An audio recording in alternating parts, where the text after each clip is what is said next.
We are live now. Good evening everyone, सबको नमस्ते। जो भी भारत से देख रहे हैं और बाहर से देख रहे हैं, तो ये अवेक इंडिया मूवमेंट की तरफ से ये वेबिनार रखा गया है और हमने काफ़ी अच्छे पैनलिस्ट को बुलाए हैं। सॉरी, बेसिकली हमने हेडिंग दिया है क्या, can WHO world health organisation can be trusted. हमने अभी देखा है क्या लास्ट सो कॉल्ड पैंडमिक में WHO ने किस हिसाब से जो जो बताया सब गलत हुआ, और उसके बाद वैक्सीन मैंडेट हुए और उससे भी काफ़ी लोग मरे। तो और अभी नए वर्ड्स कुछ सुनने में आ रहे हैं। मैं यहाँ पर काफ़ी बेसिक से जाऊँगा बिकॉज आज भारत देश में इसके बारे में डिस्कशन काफ़ी कम है। क्या ये पैंडेमिक ट्रीटी क्या है, IHR क्या है, और HEPR क्या है, PPPR क्या है। तो ये सब बहुत सारे वर्ड्स, हाई एंडिंग वर्ड्स जो सारा यूरोप में, अमेरिका में, वर्ल्ड हेल्थ ऑर्गेनाइजेशन में घूम रहे हैं, इसका हम मीनिंग जानेंगे और क्या हो रहा है दुनिया में, किस हिसाब से चेंजेस बहुत फास्ट आ रही है, किस हिसाब से इंडिया भी उसको सपोर्ट कर रही है या नहीं कर रही है G20 में, वर्ल्ड हेल्थ ऑर्गेनाइजेशन में, वर्ल्ड इकोनॉमिक फोरम में। तो उसके लिए हम लोग आगे बढ़ेंगे। तो ये एक वेबिनार, एक अवेकनिंग कॉल है सब लोगों के लिए, कि वो समझे कि हम लोग को कंप्लेसेंट नहीं होना है कि अभी पैंडेमिक नहीं है, अभी लॉकडाउन नहीं है, अभी कुछ नहीं होगा। इनफैक्ट बहुत तेजी से चीजें बढ़ रही है जो हमारे हित में नहीं है। So a lot of things are happening very fast, and which we are very few, but we will definitely try to counter it. So counter करने का सबसे अच्छा ने देखा है लास्ट 3 साल से क्या, इट इज इंफॉर्मेशन। अगर आपके पास इंफॉर्मेशन है तो आप एक्ट कर सकते हो, और इंफॉर्मेशन देने ही हम यहाँ पर आए हैं। मैं चाहता हूँ कि आप सब ये वेबिनार के बाद ये जो लिंक शेयर किया जाएगा, आप अपने ग्रुप्स में शेयर कीजिए, इसके बारे में डिस्कशन कीजिए, और बाद में भी आपके कोई क्वेश्चंस रहेंगे तो हमको अवेकन इंडिया मूवमेंट में मेल कीजिए, हम डेफिनेटली रिप्लाई करेंगे। और अगर कंसर्न पैनलिस्ट से आपको रिप्लाई चाहिए तो हम उनसे रिप्लाई ले लेंगे। तो अभी ये WHO वर्ल्ड हेल्थ ऑर्गेनाइजेशन, मैं जब ये सेंट्रल स्कूल से पढ़ा हूँ तो वहाँ पर तो हमारा WHO का एक पूरा बुक था अलग से, जिसमें हमको एग्जाम देना पड़ता था 7th स्टैंडर्ड में पास होने के लिए। सो तभी से हमको इनग्रेन कराया गया है कि this is a very good organisation, बहुत अच्छा काम कर रही है, हमारे हेल्थ के लिए काम कर रही है। और सब लोग शायद यही सोचते होंगे, लेकिन जब भी सो कॉल्ड पैंडेमिक आया और लॉकडाउन हुआ और फिर वैक्सीन मैंडेट हुआ तो लोग जाग गए। अभी पैंडेमिक का डेफिनेशन क्या था इनका, तो पहले पैंडेमिक उन लोग बोलते थे क्या कितने डेथ्स हुए, लेकिन उन्होंने चेंज कर दिया कितने केसेस हो रहे हैं। उसके बाद केसेस कैसा बनाया उन्होंने, RT-PCR। अभी हाल ही में ऑस्ट्रेलिया में फाइजर के एग्जीक्यूटिव्स को पूछा जा रहा था क्या RT-PCR तो डेड वायरस दिखाता है, तो आप किस हिसाब से लोगों को क्वारंटाइन कर रहे थे, किस हिसाब से आप लॉकडाउन कर रहे थे, is not showing live virus. तो उनके पास कोई रिप्लाई नहीं था। तो एक फेक टेस्ट जो है RT-PCR, जो डेड वायरस बताता है, उसको लेके उन्होंने एक पैंडेमिक खड़ा कर दिया। और थर्ड, इसमें एक सिंपल चीज है क्या, अगर आप कॉन्टिनेंट अफ्रीका को देखेंगे तो अफ्रीका में ना कोविड हुआ ना वैक्सीन वहाँ पहुंची। इन लोग बोलते हैं कि वैक्सीन ने कोविड को बंद किया, तो वो भी वहाँ गलत प्रूव हो जाता है। वहाँ कितने सारे नेशंस है जहाँ पर फ्यू थाउजेंड्स वैक्सीनेशन हुआ है मिलियंस ऑफ पॉपुलेशन में। तो Africa is a good example that pandemic जो है वो एक्चुअली आया ही नहीं, मैनमेड था या जो भी था। मैक्सिमम डेथ्स हुए नेक्स्ट ईयर में 2021 जब वैक्सीन रोल आउट हुआ, और हर एक कंट्रीज में हमने देखा इंक्लूडिंग इंडिया कि maximum deaths after vaccine roll out हुआ है। ये सब डेटा है अच्छी तरह से। इसको आगे चलते हुए अभी WHO क्या कर रही है, क्या इस को लेके, ये हमको डराने के लिए हम डर गए हैं, इसको लेके उन्होंने जो इंटरनेशनल हेल्थ रेगुलेशंस है जो 2005 में अमेंड किया गया था, जो हर एक कंट्री सिग्नेटरी है वहां पर, तो उसको वो अमेंड करना चाहती है। सो तो इंटरनेशनल हेल्थ रेगुलेशंस में क्या अमेंडमेंट्स लाना चाहती है और किस हिसाब से ये पैंडेमिक ट्रीटी इन लोग बनाने का ट्राई कर रहे हैं, और अभी छोटा सा एक अमेंडमेंट भी उसमें आया है, उसके बारे में भी बताएंगे। तो और हमको इसमें क्या करना है, किस हिसाब से हमको अपोज करना है, और इसमें अलग अलग कंट्रीज का स्टैंड क्या है। तो यहाँ से हम चालू करेंगे. तो I would like to call our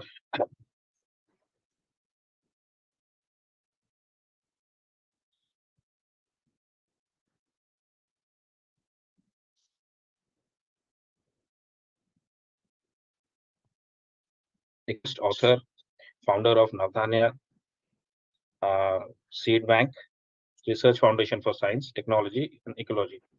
And I had a good chance to meet her when she was in Mumbai. Hello, ma'am. Hello. Hello. Hello.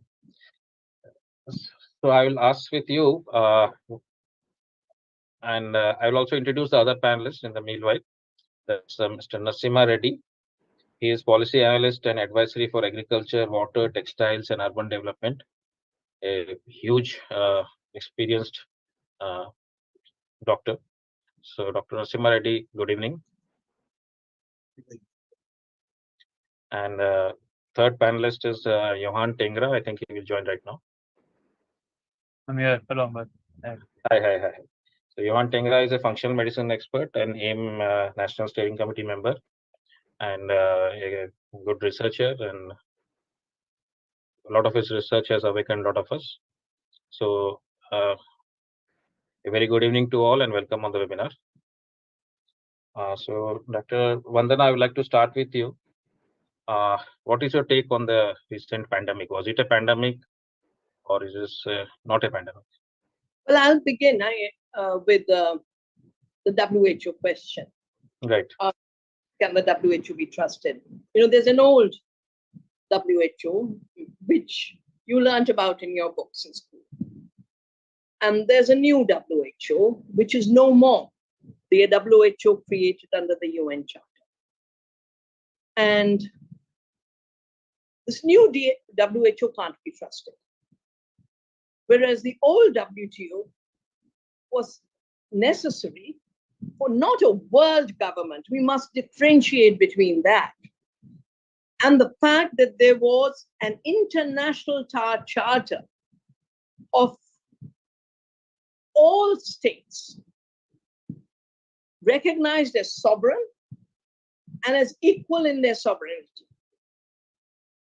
And it was designed to put an end to war because it came out of the fact that Europe had had this horrible war. It had had fascism. It was meant to get rid of the scourge of war forever, to establish conditions for justice and respect for all, for promotion of human rights and larger freedoms. And that's the UN we grew up in. It was not a world government. Every state represented its people. In fact, the charter begins with the sentence, "We, the people of the United Nations." It's supposed to be ours. We are sovereign people. The states represent us. And no UN system can overtake either sovereignty of people or the sovereignty of the member states. Of course, we watched how sovereignty of of member states is being undermined by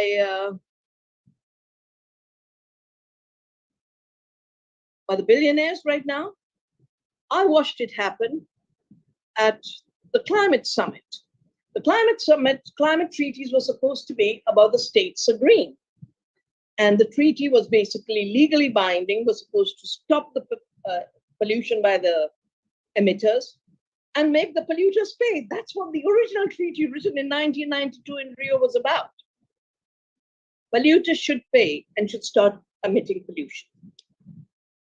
In the 2009 summit, Mr. Obama flew in and undermined the legal treaty. In the next summit at Paris, which in the Western literature is made to look like the beginning of the climate negotiations, it was the end of the climate negotiations. And that's where Bill Gates had taken over. He was standing on the stage with heads of state.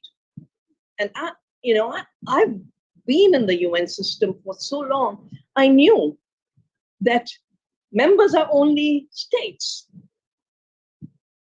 not non-state actors, not corporations, not billionaires. How did this man get in there? And so I wrote the book with my son called Panellists versus 1% to explain the emergence of Bill Gates, not just as a billionaire, but as a person running the United Nations system. In the case of Climate First, then he took over the Food Summit. And of course, he'd already overtaken the WHO. For a long time, he was the biggest funder. Yeah. Why were the states not funding anymore? Why had the states lost their independence? Because it's important for those of you who didn't grow up in the days where the debates used to be about the Bretton Woods institutions and the UN system. Now, the UN system is one country, one vote. Tiny Pacific island has equal votes to America. A small, impoverished African nation can totally shut down the GMOs of America. That's the kind of power in the UN system. And that's what we did. We shut down GMOs from Africa, from small countries. And on the other side were the Bretton Woods institution, the World Bank, IMF, and the GATT, which became the World Trade Organization. So two issues about this. First, that in the UN system, it was one country, one vote. But in the Bretton Woods institution, because these were created in a place called Bretton Woods in America in 1944, exactly around the same time, and here it was the dollars a vote. Whoever puts more dollars controls the institutions. So if you will notice, every president of the World Bank is appointed by the US. Of course, now it's an Indian, but he's been appointed by the US president, Mr. Bagga, who used to be from MasterCard, I think. Every president of IMF is appointed by Europe. And of course, GATT now is WTO. Now, while we were negotiating the Convention on Biological Diversity to protect biodiversity of the planet, the GATT was trying to push intellectual property rights. So in those days, we managed to get through the UN system, the Convention on Biological Diversity, and our national law, the National Biodiversity Act, laws that made the biological resources the sovereign community resource of the local communities. Anyone pirating it as a pirate, the highest authority was the local community. Well, we've just had a new amendment of the Biodiversity Act and the Forest Act. And in the Biodiversity Act, every clause that recognizes the sovereignty of the communities has been removed. And the National Biodiversity Authority, which has been made a bureaucratic authority, has been made the representative. They can appoint whoever they want. And in effect, with biopiracy that we had made illegal in our laws and in our international laws, have been legalized. So when we talk of institutions, we must always think of the fact that we are living in times of huge change. And national laws are changing, international institutions are changing, and the new WHO is part of this formation. The FAO was supposed to be about food and agriculture. It has been a promoter of agroecology. But FAO is now run by Mr. Gates, Food Summit. He took it to, it's never gone out of Rome. He took it to New York and made the person who runs his Green Revolution for Africa in charge, along with CropLife, which is the representation of what I call the poison cartel, the pesticide ingredient, with World Economic Forum. Yeah. So from the people, we the people, it became we the corporations. Yeah. So climate, food, health. So what are the sovereignties at stake? First, the WHO is violating its own charter, the original charter through which it's created. Through writing this new health agreement, it is undermining the power of the states. It's basically undermining, totally undermining the sovereignty. And the fact that WHO was supposed to be providing guidance, it is now not only going to create mandatory systems, but it is going to create mandatory systems in times of us having lived through the total falsehoods of how these mandates have been created. Now, it takes arrogance of power and arrogance of money to come out with this pandemic treaty and this new treaty, thinking people don't think, people don't remember, people won't notice. And that's why I want to congratulate Awaken India Movement to help people remember, as Milan Kundera said so clearly, the struggle of people against power is the struggle of memory against forgetting. We should not forget what the pandemic did. We should not forget. And you know, it wasn't the first time. Before this, I remember two other times, in the SARS epidemic, and before that, an H1N1. In both times, they hyped up something which wasn't a pandemic and bought up huge amounts of drugs from the pharmaceuticals, which were useless because there was no pharmaceutical. But more than that, in the case of the H1N1 virus, and it was very clear, the virus had spread from factory farms on the border of Mexico and US, because all the US polluting industry moves to the border. We know factory farms are the source of so many of the spread of new viruses. And yet, you will remember people going in these moon suits into villages, catching a poor tribal woman's single hen, which was her livelihood. Yeah? So every one of these pandemics is not just a false declaration of a public health issue, as the crisis showed us so clearly. I mean, Sweden never declared a lockdown, never. Everything continued, schools continued, and they didn't have a serious problem. America, which declared such a huge, strict mandates, had very high levels of death. And there are new cases now, how the old people were dying in old care homes. And you know, I was rushing back to India when all this started because I didn't want to be locked down abroad. And the cover story of New York Times was disgusting. It said, "It is time to decide who will live and who will die."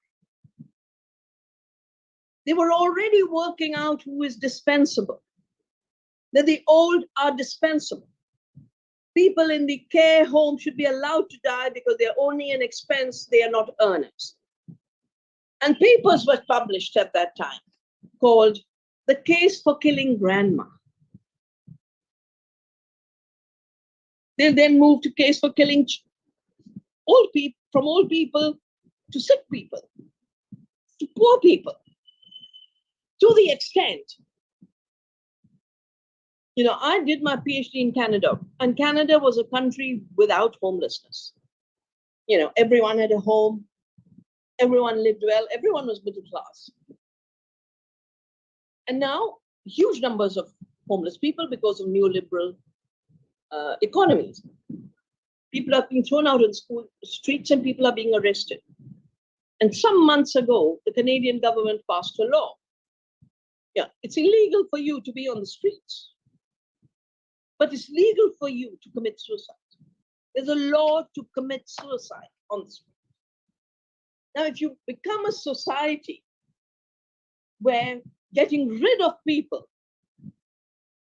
is your ideology, of course, elevating it through the billionaires to the level of an international system without the permission of the people of the different states and the different states themselves is, in my way, illegal in terms of the UN Charter, illegal according to Human Rights Charter.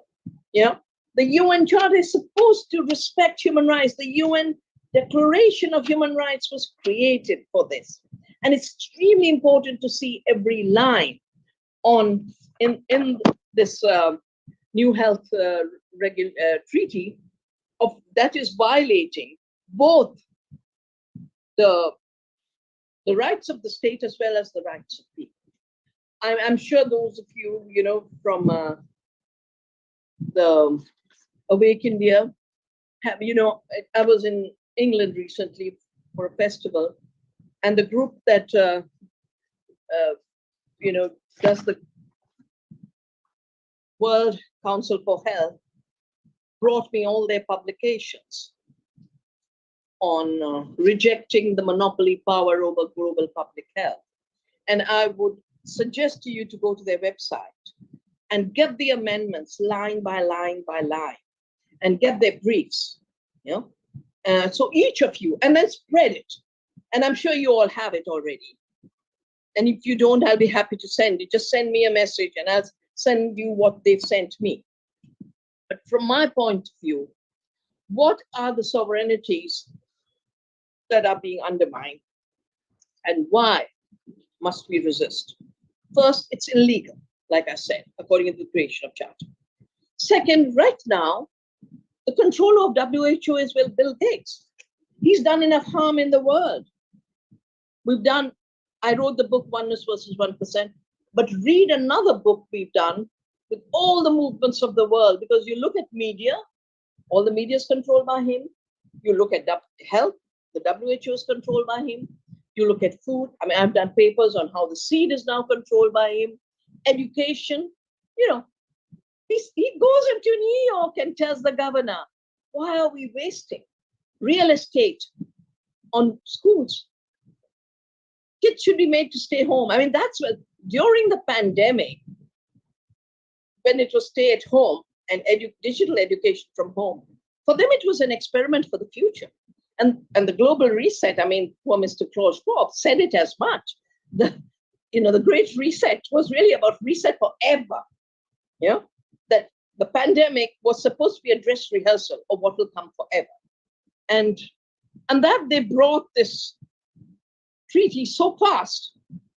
Really, they're counting on people not organizing and people not remembering. So one is we should create new slogans. Don't just say, don't trust the WHO. Just start saying, don't trust Gates running your health. The man who kills people, the man who clearly talks about too many people in the world. Second, of course, it's about sovereignty. And I think for India, for those of you who can work at any level, including the subnational level, getting politicians away from the sovereignty question. You will have no sovereignty. Health is supposed to be a state subject. For Maharashtra, why did Kerala react the way it did?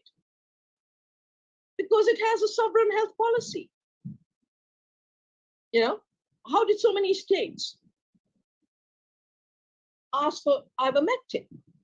Because we have sovereign policy. Now, this treaty will not allow any of this. So it's important to let the states that have done something different in health and public health to basically send letters both to the WHO as well as the center and say, this is not on. We as the states who have the power under our constitution to take care of public health, this right won't be taken away from us. And given how many constitutional rights are being taken away, and given that we're in a year of elections, this will have resonance.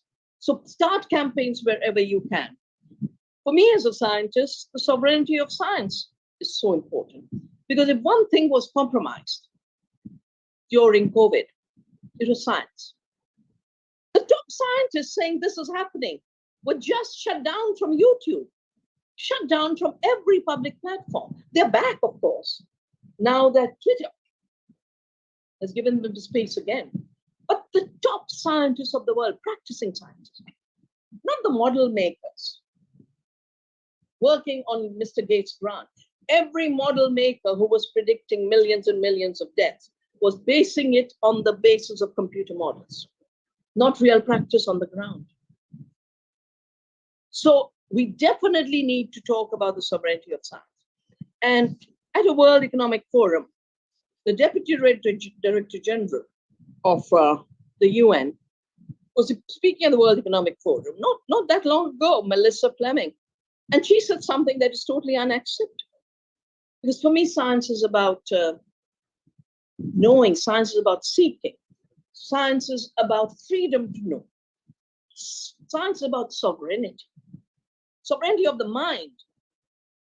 This is what the lady says. We own the science, and we should let the world know that we own it.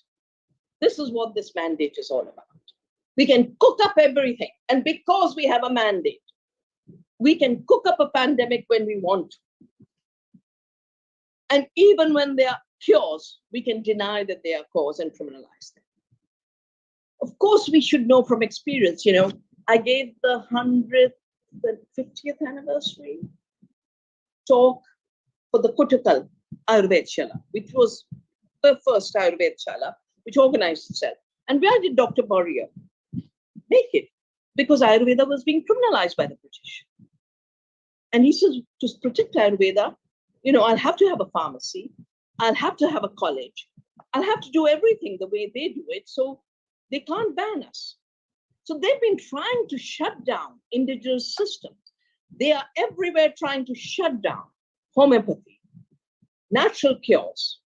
Dr. Mercola, who was a doctor, lost his license, and now he deals with herbal medicine, and even that, they're after him. So we are in a time of health fascism. Just like the corporations are creating food fascism, we are in a time of health fascism, and that's how we should deal with this challenge.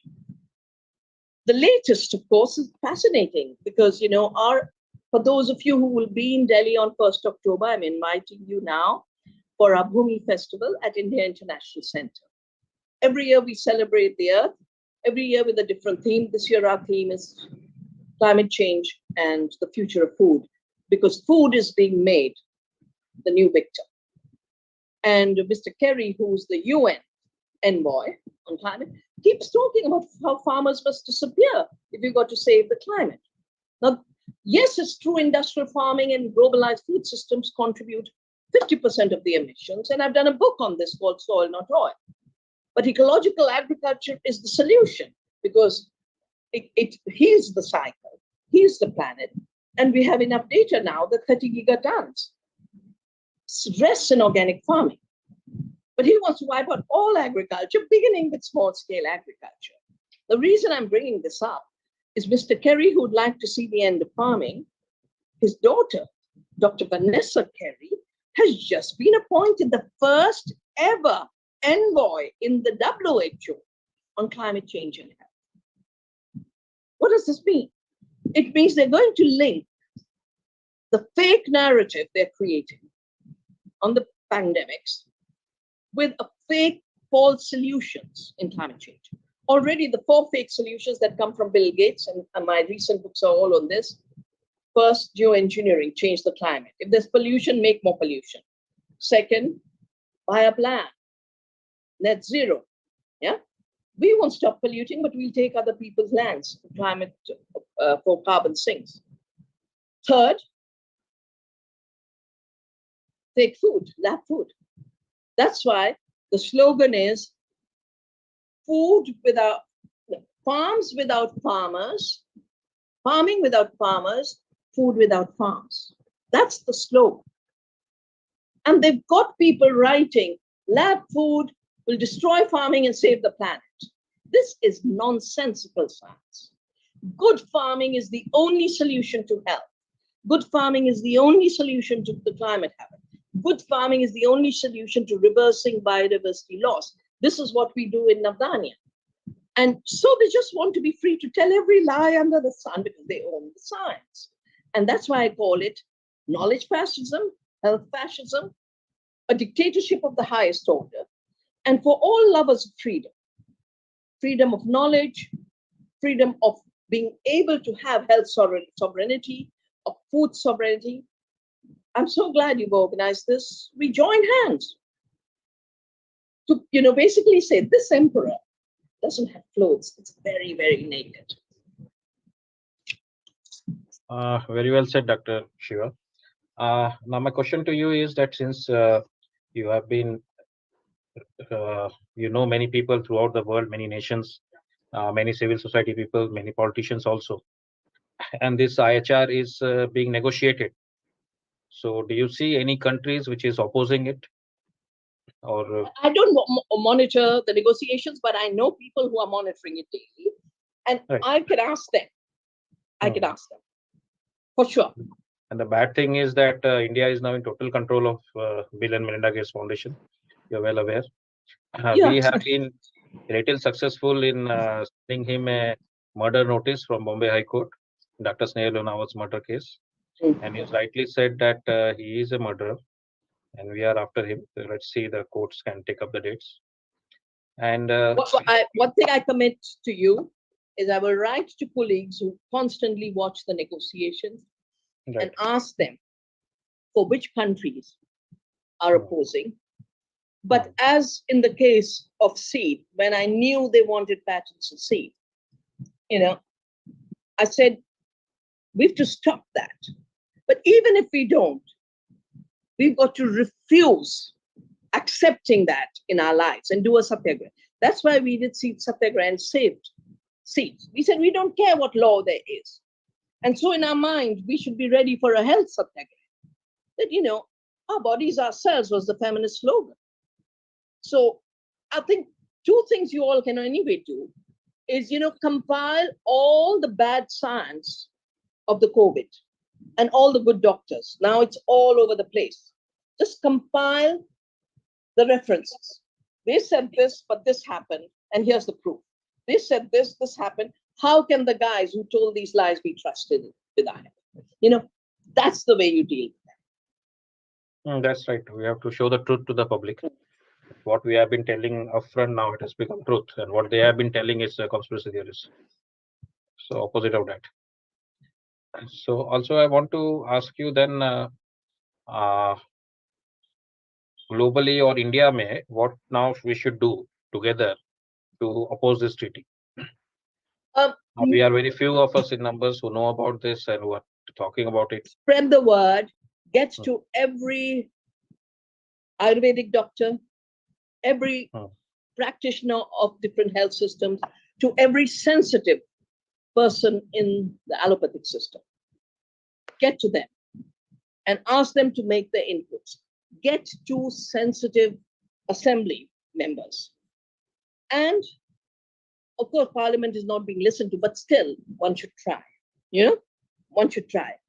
And globally, like I said, I will make sure that we know exactly which countries are. It will be the small countries. It'll be the African countries. It's not an accident that the African countries just had a big summit of their own. And they said to the West, your money cannot make us afraid. Your armies cannot make us afraid. We will defend our freedom. And after all, we did that against colonialism. And this is just a new version of colonialism. It's the old colonizers thinking, oh, we'll wear new clothes and fool them now. And it's the old colonialism. So some of our tactics have to be the old style of freedom.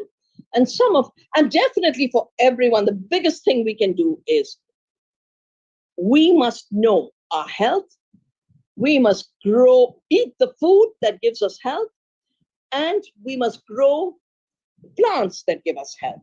If, we just say our community will grow the 20 plants that take care of everyday diseases. I work with farmers on seed saving and agroecology. And when we finally met after COVID, it was unbelievable. One of the other, poorest farmer, हमें तो कुछ नहीं हुआ. हमने तो ये काढ़ा बनाया, मेरी दादी बनाती थी. हमने तो ये पौधा उगाया. हमारे गांव में कोई भी नहीं बीमार. Again, don't forget. After all, nature has given us every remedy. Our knowledge systems have given us any remedy. And basically, we know this age, power resides in creating fear. And not being defeated by the rule of fear is to not become afraid and to celebrate life in all its richness. So these are all the ways, they can't take that away from us. Basically, to resist as much as you can. Resist, but also grow the alternative. Rightly said. That's what we have to do. We have to resist. And of course, if you have heard, I would like to tell you that India has made their own health organization. It is called Universal Health Organization, UHO, and we are working together with them. So let us try to take more membership in UHO and grow UHO as a parallel organization to WHO. So we will have something in our hands also. So thank you, Dr. Vandana Shiva. Please be on board. Next, Dr. Narasimha Reddy. I would like you to start with what is IHR amendments for our public to know. As I said before, general public are not aware of this. So please start. Thank you, Amber. I think Vandana has very clearly laid out what we are discussing, sovereignty, and how it is under threat from the international organizations, basically the billionaires. And we have been fighting, not just WHO. Before, we had a severe fight on WTO, seed sovereignty, many other issues for the past 35 years. So this is now a latest threat to the people's sovereignty. So now we can see that WHO is power hungry. You know why? I think you all know why and what, but how they want to do it. I think that's what we'll look into it, because I'll go into detail, because one of your questions was to Vandana, what's happening with the negotiations. In fact, they are not negotiations. You just push everyone into a room and then say, discuss this. In fact, there is a negotiation fascism as well, that we can see. Anyway, I think given within the time, this is what just we have two sections. One is the WHO and the Bill Gates in this. And within the WHO, we have international health regulations which are referred by Vandana as well, and World Pandemic Treaty. Now they are calling it Accord. It's a pandemic accord now, no longer a treaty. And then the Health Emergencies Preparedness and Response, HEPR. Now there are a lot of abbreviations which are going around. Sometimes it confuses us, but that's how they are pushing. And of course, I'll see if we have time, then I'll talk to you about what BMGF and the investment being made by Bill Gates. But otherwise, I think even Johan is also ready with that. So within WHO, they are bringing basically two instruments, but within them there are other instruments where this power is trying to be built, power for WHO. So one is, of course, there is a UN Pandemic Prevention, Preparedness and Response. So this is PQR. And then you have proposed amendments to international health regulations for 2005. And then the most important thing is the International Pandemic Accord.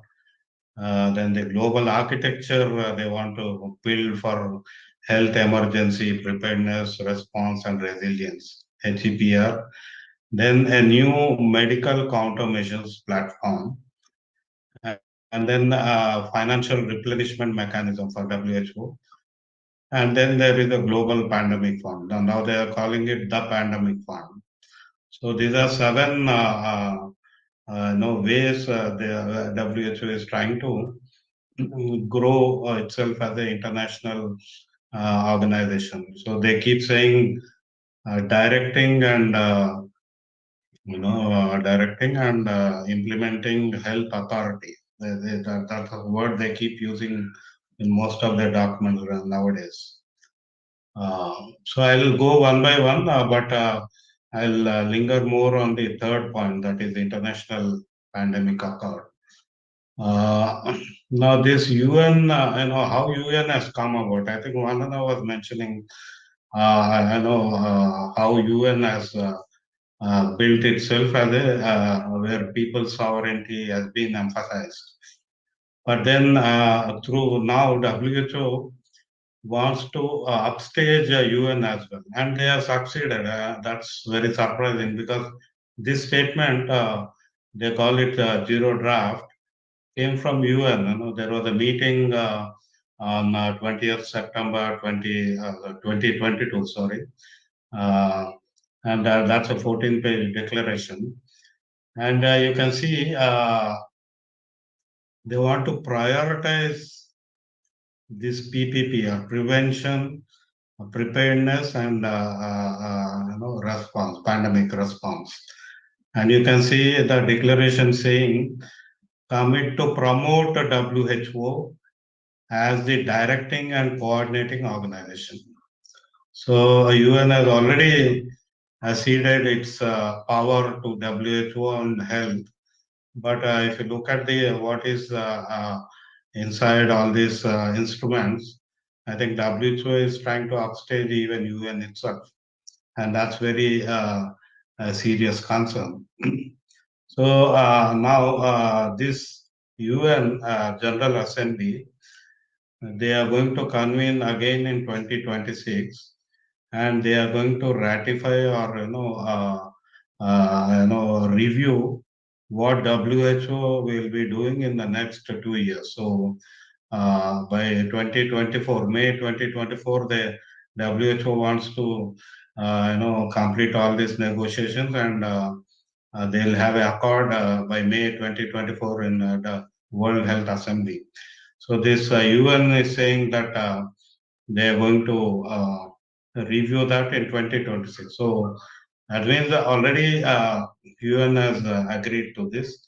Importantly, I picked up a few points. You can see UN is saying take measures to address the negative impact of misinformation and disinformation on public health measures.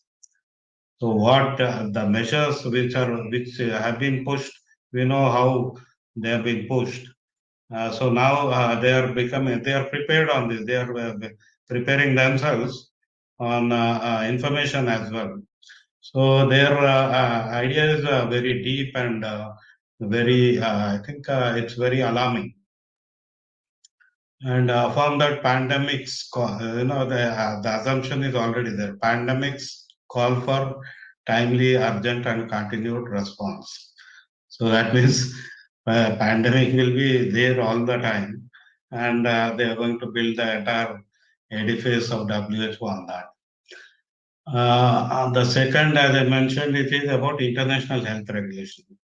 Now, these regulations were developed in 1969 so that WHO can work on various diseases or infections which might be coming up across the world, and that they were revised last revised in 2005, and now they are now moving towards amending these international health regulations. So they asked their members, 194 members in the last WHA, World Health Assembly, and some of the countries have given 307 amendments to that. But then even before that, this World Health Assembly in 75th Assembly, they have amended 5 articles, but these are related to procedure. So one of the procedures is, IHR, whatever IHR has been approved by the World Health Organization, the members usually had 18 months time to ratify them. So this amendment, reduces that from 18 to 12. So there are other process amendments. Basically, they are in a hurry, so they want IHR to be approved by May 2024. So And what it is, I think, let's see. And again, it's a almost 46-page document with a lot of jargon. I just picked up a few, and Articles 1 to 3 refer to the respect for fundamental rights, and that is proposed for deletion because they think once they have given the mandate, people do not have a right at all, and it's also it will give absolute power on other sectors as well. It's not just the health. So they are, the multi-sectoral link is being built through these regulations.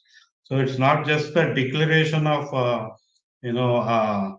public health emergency of international concern, PHEIC. It's much beyond because it's part of the preparedness architecture, which we'll discuss later. But then two important things, this Director General of WHO, he, under IHR, he has this power to declare a pandemic. Now, this is being redefined, but then there have been questions raised, what happened to the pandemics which have been already declared, and how do you, map the severity of a pandemic? So somewhere an infection is there, and how do you say that it's going to be a serious threat to the entire world population? So those are still, I think, very vague in that sense. But additionally, they brought, it's the PHEIC is international, but now they are bringing a public health emergency of regional concern. So WHO has 6 regional directors, and these regional directors can declare a local regional pandemic. So this is something additional which is also coming up. But importantly, I think still it's very vague why WHO wants a pandemic accord, and yet they want international health regulations amended, because the content of both two-track negotiations which are happening, they overlap in many ways. So why still they want IHR and also accord? There's no guarantee. I mean, there's no clarity on that. And of course, so maybe it's also a strategy where they want to overwhelm the member states with a commitment, because IHR is mostly happening internally, within the member states of the WHO. But somewhere the accord is, it is happening at a higher level where countries are involved. Tedros, he once said, IHR generally is dealt with by the ministers of health, but he wants the heads of states to be involved. So he wants to lord over heads of states. That's why the two-track approach they are continuing. So as you can see, this May 27, 2022 process amendments, they are still not yet approved by all the states. So they have time until December 1, 2023. So if you are talking of advocacy, I think this is one which we have to work on, where India should not accede to this process amendments, which reduce the time and which reduce the maneuverability of the member to accept or reject these IHR amendments which are going to come up. So, and then the 300 plus amendments, they want to finalize by mid-January 2024. So we have hardly 5 months to look into that process. Now, as I mentioned, this is the most important, the International Pandemic Accord. They constituted, They said a few countries came together, including Russia and some European countries, and they asked for a coordinated response to pandemic because during COVID-19 there was no coordination and a lot of failures have happened. So from there, WHO was asked to develop a treaty, and then WHO constituted a international negotiating body, INB, and that INB sat through and they issued a draft. They call it zero draft on 1st February 2023, this year. But this zero draft had 38 articles and a 32-page long document, which was again discussed by this international negotiating body. I think they had 6 meetings so far. Last June, I think just 2 months back, they again had a 43-page version, which was improved from the earlier zero draft. But then there is an internal document. They said there is a 203-page document where members of the WHO, they raised concerns, and this document has all the objections or concerns raised by the members. But this was not shared outside the WHO. I think it's still under the wraps. So we are looking at this 43-page version, which is of course available, and I have picked up a few points from there. Now this 43-page version of INB 4, it has 41 articles. So earlier it was 38, now it has become 41. I'm not going into through all the 41, but I just picked up a few. The important thing is usage of terms, the terms, the definition of the terms. I think that's again indicates the thinking behind that. So one of the terms is infodemic, a pandemic, we use pandemic, and they are saying infodemic. What is this infodemic? In their own words, it is too much information, including false or misleading information in digital and physical environment during a disease outbreak. So basically, they want to regulate infodemic. That means they want to regulate information flow as well. I don't know what is this too much information. In fact, we have been crying about lack of transparency across the world when COVID-19 was being managed or being mismanaged. And then you can look at the important definition of pandemic. So they are saying global spread of a pathogen or variant that infects human population with limited or no immunity through sustained and high transmissibility from person to person, overwhelming health systems. Now, this health systems, it's a very tricky word they are using everywhere, but sometimes they use it in a different context as well. There's no the Oxford Dictionary definition, but health system means what they think as health system, not the what we think as a health system, which is a very comprehensive universal health system with severe morbidity and high mortality, causing social, economic disruptions, all of which require effective national and global coordination for its control. Now you can see they are entering the social and economic disruptions by talking about a definition of a pandemic in a wider sense. Now, the other thing is a common but differentiated responsibilities. Now, this has been in the climate change negotiations. This is being frequently used because in climate change, we know there are developed countries which have been polluting the earth for almost 100, 200 years. And then there are countries whose contribution to this pollution is almost zero.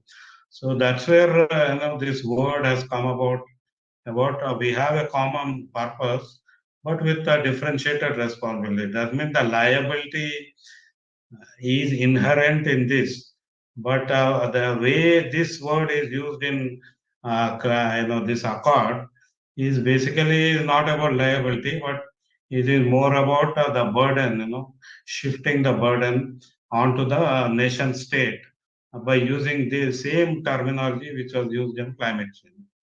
The other one is the One Health approach. So what is this One Health? I think that's again, we think that, okay, one is they're pushing a particular treatment protocol, which is apparently clear, but it also inherently tries to, drag food and other systems as well. So what Vandana was mentioning, how food is being colonized and, how they are trying to change the food itself. So this One Health tries to link itself with those concepts and approaches as well. Now the accord, clearly says there has to be a central role for WHO. So there is a specific article which says how the central role of WHO will be there. But then nowhere, among all the articles, 41 articles, nowhere WHO liability is mentioned. I mean, because decisions are taken by WHO, but the liability is not there.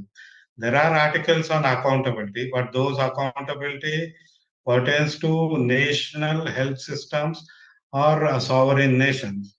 So they are trying to, blame, or they are saying like what we have seen with regard to vaccines. Like I think Amber was mentioning Australia. I think yesterday or today they had the discussion. So Pfizer simply said, "It's your burden, not ours." Because a vaccine injury, it's the headache of the Australian government and not the company which has brought this. So this kind of language where the liability is on the governments is there, but there is no liability on the WHO and also on the manufacturers of all these diagnostics or everything. And then importantly, they are proposing a pathogen access and benefit sharing system. This was very interesting for me. Basically, it has alarmed me. Pathogen access and benefit sharing system. So they are saying access to pathogens with pandemic potential and the corresponding benefit sharing. So if most of you might know the gain of function theory, where we know how Fauci worked with China, and then the Wuhan lab issue, all those are there. So pathogens with pandemic potential, the access, and then the corresponding benefit sharing. So this is how they are integrating their work, which is a continuous process. And then they are trying to say we are trying to address a pandemic. So collection of patients, specimens, material and data. So this system says WHO will have access to the patient specimens, material and data across the world once a pandemic is declared. So that means this is a business proposition. We know how patient information is used and misused and monetized by the corporate system. And of course, WHO Director General shall determine, and shall, now most of the words, shall is used when they want to impose or when they want to commit the nation states. So when they say parties, I'll come to that, the parties which was mentioned there. Who are these parties of this accord? One is the nation states, and then they also had regional economic cooperation organizations as well. And then the observers as well. So the observers includes Gavi, it includes all the Global Alliance for Vaccine Immunization, all the companies, including BMGF, all of them are there in various forms. They are observers, but then the parties includes regional economic cooperation organization like G7, G20, Shanghai Corporation. So all those will be also part of the accord as members. Now here the clearly what Vandana mentioned, one vote, one nation. That's a UN system. But here you can see they brought in new members and they are going to compete with the sovereign nations as a voting member. I think that will mean they want to push the decisions which they want to, even if there is a opposition from different countries. So this shall, I think, keeps on repeating wherever they commit the governments. And then there is this Article 16, which says once a pandemic is declared, they will adopt a whole of government and whole of society approach. That means WHO will take over your governance, Indian governance, Pakistan, whichever country, the governance will have to work under WHO once a pandemic is declared, and they will adopt a whole of the society approach. And you can see the parties shall, as appropriate, conduct research and inform policies on factors that hinder adherence to public health and social measures in a pandemic. So through this, I think they want to influence the public policies of different sectors. So it could be food, it could be economics, it could be anything. It could be because whichever they think is hindering the measures which have been recommended, or measures which are being imposed by the WHO. So this is the world government which is being shaped up as part of this accord. And you can see a fund shall be established with annual contributions, including pandemic product manufacturers and voluntary contribution.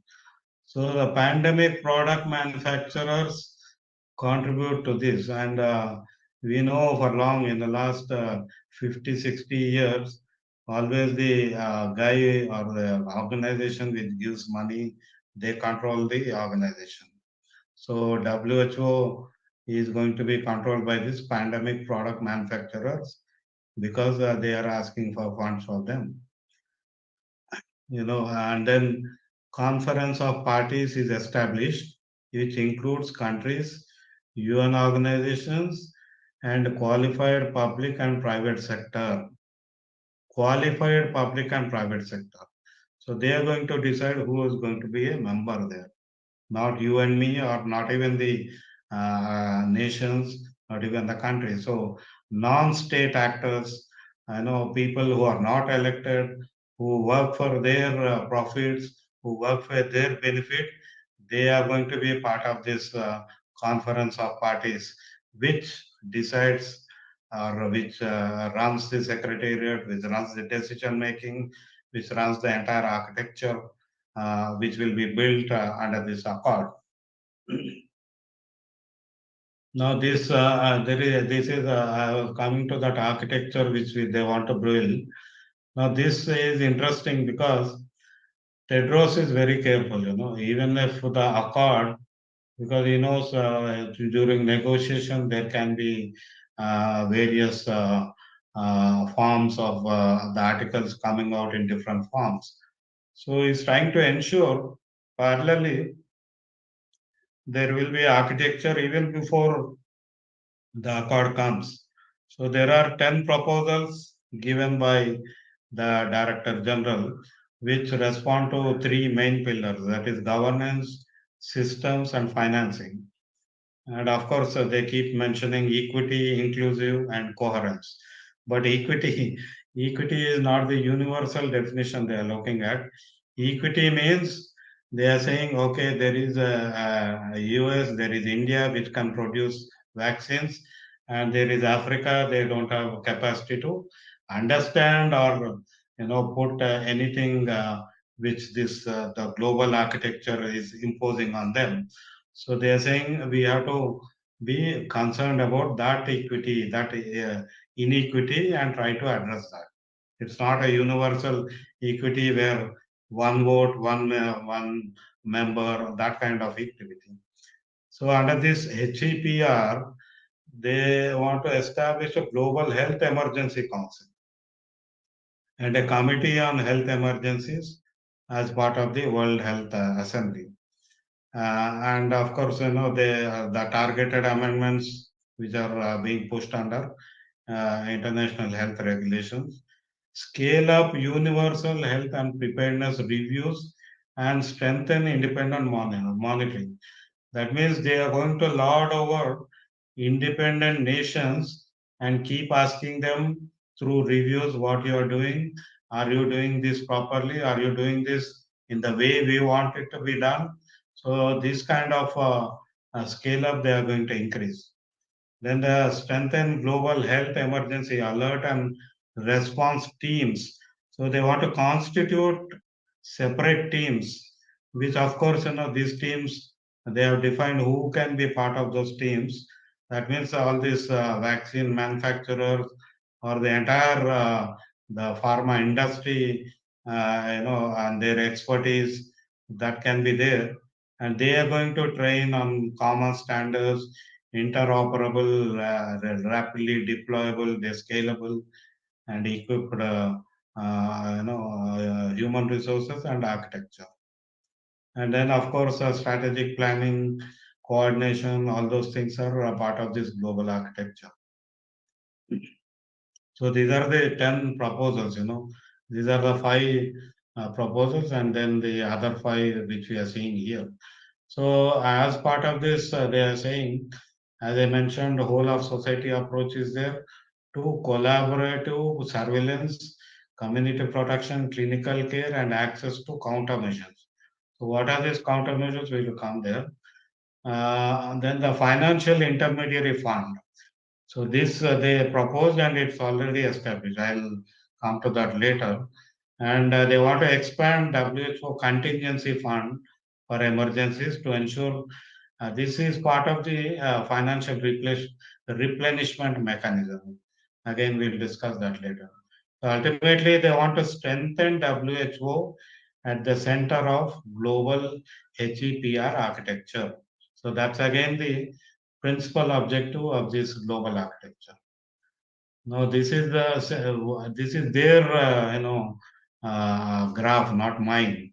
The document mentions how they want to integrate health system with animal health and agriculture, economics and finance, social welfare and protection, humanitarian and disaster management, and environment.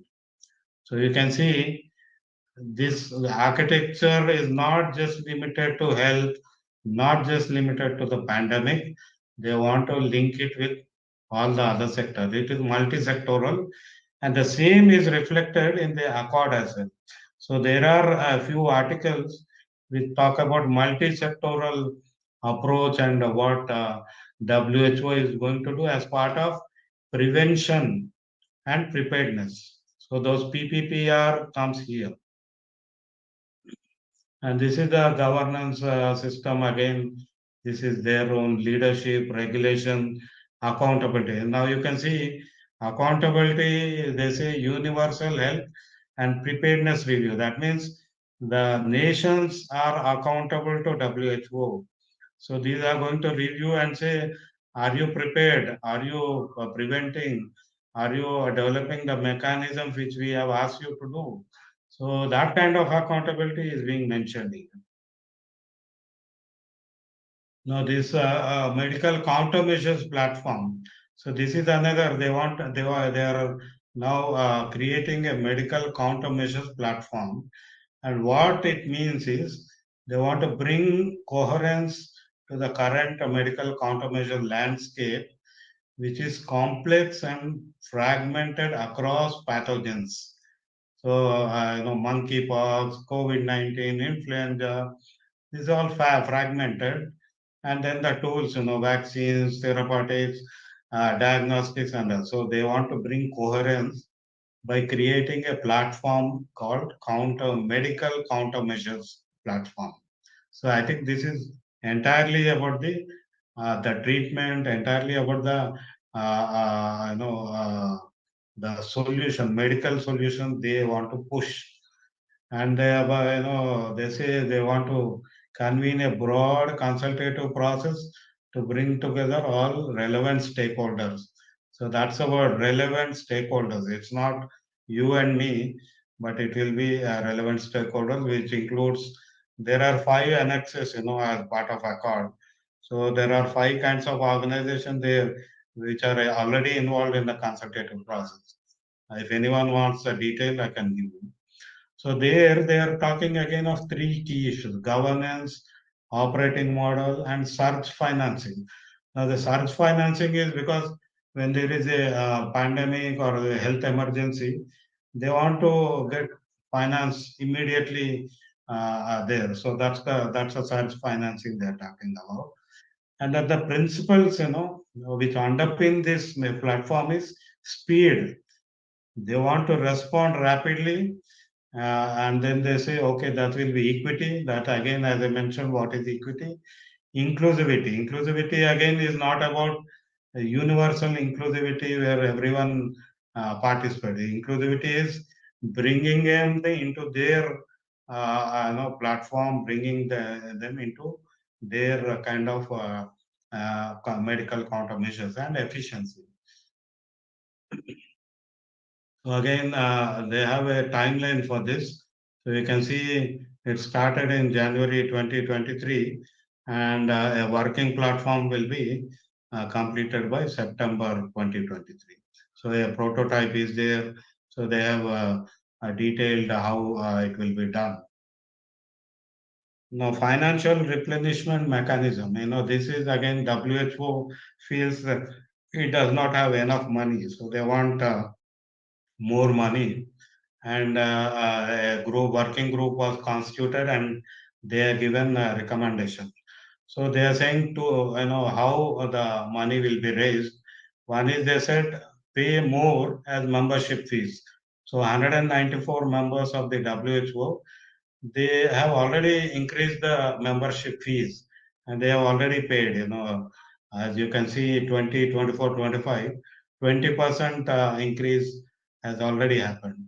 And second is to raise resources from a range of actors, non-state actors. Range of actors means it could be any corporation, any private entity, think tank, whoever it is. So they want to increase that budget, by 2028 or 29, and through fully flexible voluntary contributions, or at least voluntary contributions which are thematic in nature as well as sustainable and predictable. So same, as for tuberculosis, someone will give money. For monkeypox, someone will give money. So that kind of voluntary contribution they want to bring. So for the 2024-25, already $6.83 billion has been approved, and in it, member states' contribution is 1,148 million only, but then the rest of 5,685 million comes from voluntary and other contributions. So here you can see we are the member of from Germany. He said already 70% of WHO finances come from only 10 donors. So this next 2 years also, this is going to continue. So here there was a discussion between earmarked and unearmarked contribution. Earmarked is, like BMGF gives money for tuberculosis, AIDS, something they earmark. Then they say you have to spend it only in Africa or somewhere. And unearmarked contributions, there are nil. I'll come to that. I'll show you. So, but this was discussed, And some countries were concerned that there are still earmarked contributions and they want to get over that. But then ultimately, I think as you have seen above, they still want to go with the non-state actors' money. So this financialization of health, the health being financialized, monetized, I think that's a concern being raised by various countries, Thailand, India. Many of them raise issues in the working group. So here you can see WHO funding mechanism from their own website. So you can see the entire voluntary contributions which are specified. These are voluntarily given, but for specific purpose. So this is maximum. And then assessed contributions is very small, and core contributions, voluntary, project in planning, PAP contribution, all these are there. So this is a major concern, specified voluntary contribution. Then funding by fund type. This is from Bill and Melinda Gates Foundation. They have given entirely voluntary contributions, specified voluntary contributions. So that means BMGF has never given money untied. So they said, you do this, I'll give you money. They never have given.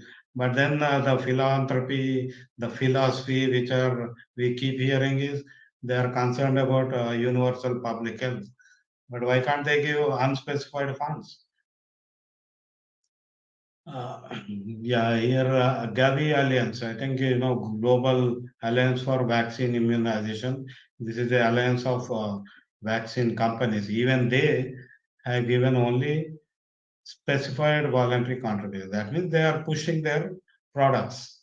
So this being the character of funding, I don't know how this financial replenishment mechanism will be independent of the influence by these private actors.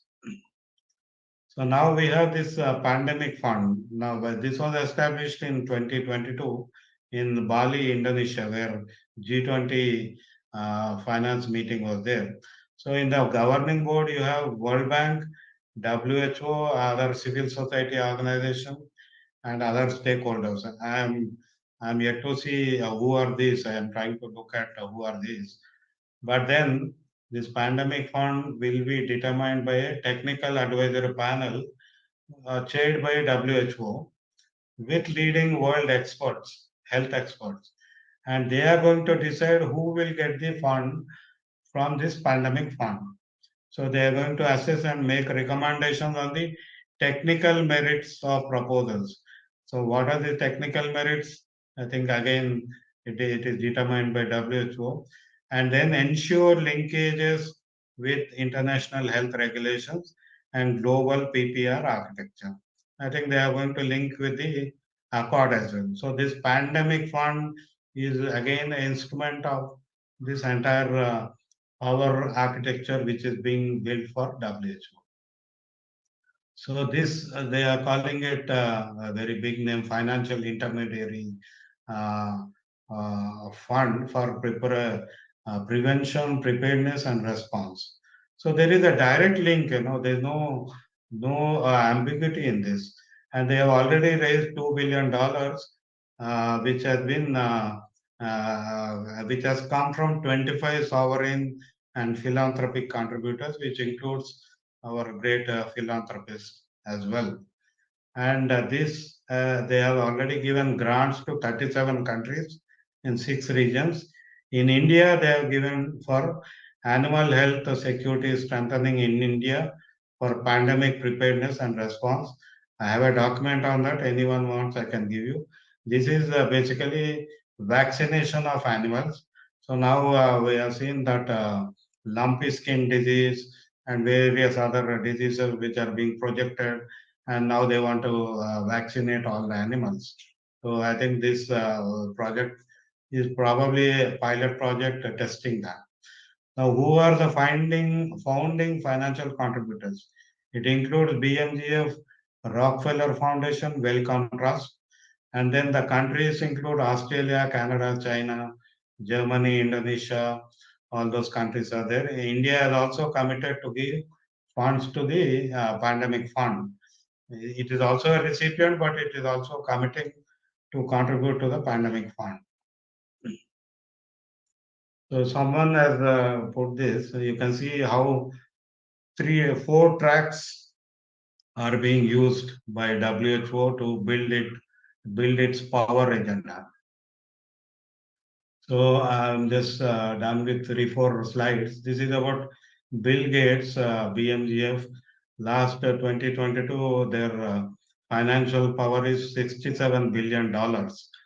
And they have given $600 million to WHO, and it is the second largest funder to WHO. And then they are given donations to civil society organizations registered in Europe. So they are lobbying for some public policies, not just health, but different lobbies, including 70 million euros to the development of medicines. So you can see clearly the linkage with the private actors. So this is the entire, they have a staff of 1818 and their budget is all there. You know, so Gates Foundation accounted for 45% of WHO's funding from NGOs. This is already there. Second, anyway, they are giving money for ending malaria and neglected tropical diseases in Africa. They are funding 141 countries. This is again a breakthrough coalition they are building in Europe, and this is a graph which shows how they are interlinked, and this is part of the climate change and also health agenda which they are pushing.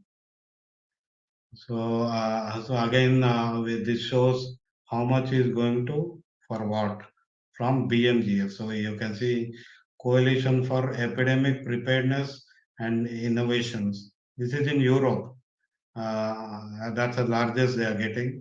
Global Alliance for Tuberculosis Drug Development, the One Campaign. So there are all those contributions from BMGF in Europe to influence the epidemic preparedness. So we can see several instruments are being pushed simultaneously, and already interlinkages are inbuilt into that. So now the concern is how India is responding. Indian Parliament has not discussed it so far, and I don't think any of our members of Parliament are aware of all these things. So I think we have to increase our voice. We have to hold more such webinars and basically strengthen the sovereign decision making of India. You know, we did a lot of campaigns with the seed, with the trade, WTO trade issues in the last 20 years. So this is a latest threat, I think, with different kinds of challenges. Recently, Parliament has approved 31 bills, and among them, at least 10 bills are linked with what is being proposed by WHO. So the forest conservation data protection bill, digital health technologies, registration and registration of birth and death act. So all these are interlinked with this global agenda being pushed by Bill Gates and of course the WHO as an instrument. So WHO, we see WHO, but I think behind WHO, we should see these foundations, these individuals, and these billionaires who are just pushing their business. So I'll stop here. Maybe I hope I'm within the time. Sorry. Very well made PPT sir. तो आप सब लोग ने देखा किस हिसाब से structure किया गया है, WHO का भी कैसे स्ट्रक्चर किया जा रहा है. फंडिंग जो मैंने सरप्राइजिंगली देखा क्या रफली 16-17% मेंबर स्टेट से आएगा और 84-85% प्राइवेट डोनर से आएगा। सो बेसिकली ये टोटल एक प्राइवेट फंड बन गया है। तो मेरे को नहीं लगता है क्या इंडिया इसका मेंबरशिप रहना चाहिए या India should support WHO। So quickly going to Johan, so Johan will tell us more about history of WHO as a fraud organization, or recently one Croatian parliamentary has told them as a terrorist organization. So over to you, Johan. Thank you Ambar. तो मैं हिंदी में करूँ कि English में करूँ? I think Hindi में करता हूँ, बेटर रहेगा ना? हाँ, ओके, ठीक है। ओके, सो पहली बात तो एज फार एज WHO का हिस्ट्री कंसर्न है, तो आई वुड रिकमेंड कि सारे लोग जाके मेरा टेक्नोक्रेसी पे सेमिनार देखें। मैंने अभी यूट्यूब पे जस्ट थोड़े दिन पहले अपलोड किया है। सो उसमें 1930 से ग्लोबल एलिट्स के जो भी आउटराइट प्रेडिक्शंस है उनकी खुद की टेक्स्ट में कंसर्निंग के ये सब मल्टीलैटरल ऑर्गेनाइजेशंस को कैसे फ्यूचर में ग्लोबली पावर कंसोलिडेट करने के लिए यूज किया जाएगा, उस पर पूरा विश्लेषण है। तो इसका बराबर बैकग्राउंड क्लीन करने के लिए वो प्रेजेंटेशन बहुत ज़रूरी है। एज फार एज WHO के जो पास्ट ट्रैक रिकॉर्ड है since the time it was created, ये बात जानना ज़रूरी है लोगों का कि WHO की जो लैंड है, जो बिल्डिंग बनी है, उसको एक्चुअली रॉकफेलर्स ओन करते थे पहले, और उन्होंने डोनेट किया था WHO को स्थापित करने के लिए। और डेविड रॉकफेलर का जो कोट है उनकी किताब मेमोइर्स में, वो वहाँ पे ओपनली कहते हैं कि ऐसा अगर इल्ज़ाम है इन पे कि वो लोग वर्ल्ड गवर्नमेंट या कंसोलिडेटेड पावर बनाने के लिए काम कर रहे हैं, तो वो गिल्टी है और वो इसके लिए गर्व महसूस करता है। सो WHO ऑलवेज लाइक शुरुआत से ही, अगर हम वर्ल्ड वॉर 2 को स्टडी करें, अगर हम इंटरनेशनल बैंकिंग एलिट को स्टडी करें, तो उन्होंने सारी साइट्स को फंड करके फॉल्स फ्लैग अटैक्स करके वर्ल्ड वॉर 2 को क्रिएट किया। उसके बाद UN, WHO, IMF, world bank, Bretton Woods पूरा सिस्टम आया, और तब से काउंसिल ऑन फाउंड रिलेशंस उसको स्टीयर कर रहा था। बाद में UN आया, UN की सारी फाउंडिंग में भी CFR के मेंबर्स थे। तो ये सब ग्लोबलिस्ट बॉडीज का UN और ये सारे मल्टीलैटरल एजेंसीज जो आज के टाइम में हमें दिख रहा है कि पावर कंसोलिडेट कर रहे हैं, वो लास्ट सेंचुरी से इस पे काम कर रहे हैं, ताकि फिर जब ये समय आएगा तब वो लोग इसको बराबर से यूज करके अपनी पावर को कंसोलिडेट कर सकते हैं। तो वो बैकग्राउंड समझना जरूरी है इसका। I will walk you all through अभी के टाइम में जो IHR और पैंडेमिक ट्रीटी के मेन कंसर्न्स है, उस पर मैंने कुछ पॉइंट्स कलेक्ट किए हैं। पहले मैं उसका हम लोग समरी देख लेते हैं। उसके बाद WHO के थोड़े शेडी एक्टिविटीज है पास्ट के कंसर्निंग, उनका टबैको पे क्या स्टैंस रहा है। फुकुशिमा में जब न्यूक्लियर प्लांट का एक्सप्लोजन हुआ, तब उन्होंने कैसे न्यूक्लियर इंडस्ट्री के लिए न्यूक्लियर इंडस्ट्री की साइड ली, जैसे कि वो वैक्सीन इंडस्ट्री की साइड ले रहे हैं अभी। ओपियोइड्स करके डेडली ड्रग्स आते हैं, उसका पूरा एडिक्शन का क्राइसिस बन गया अमेरिका में, उसके क्या WHO का रोल था।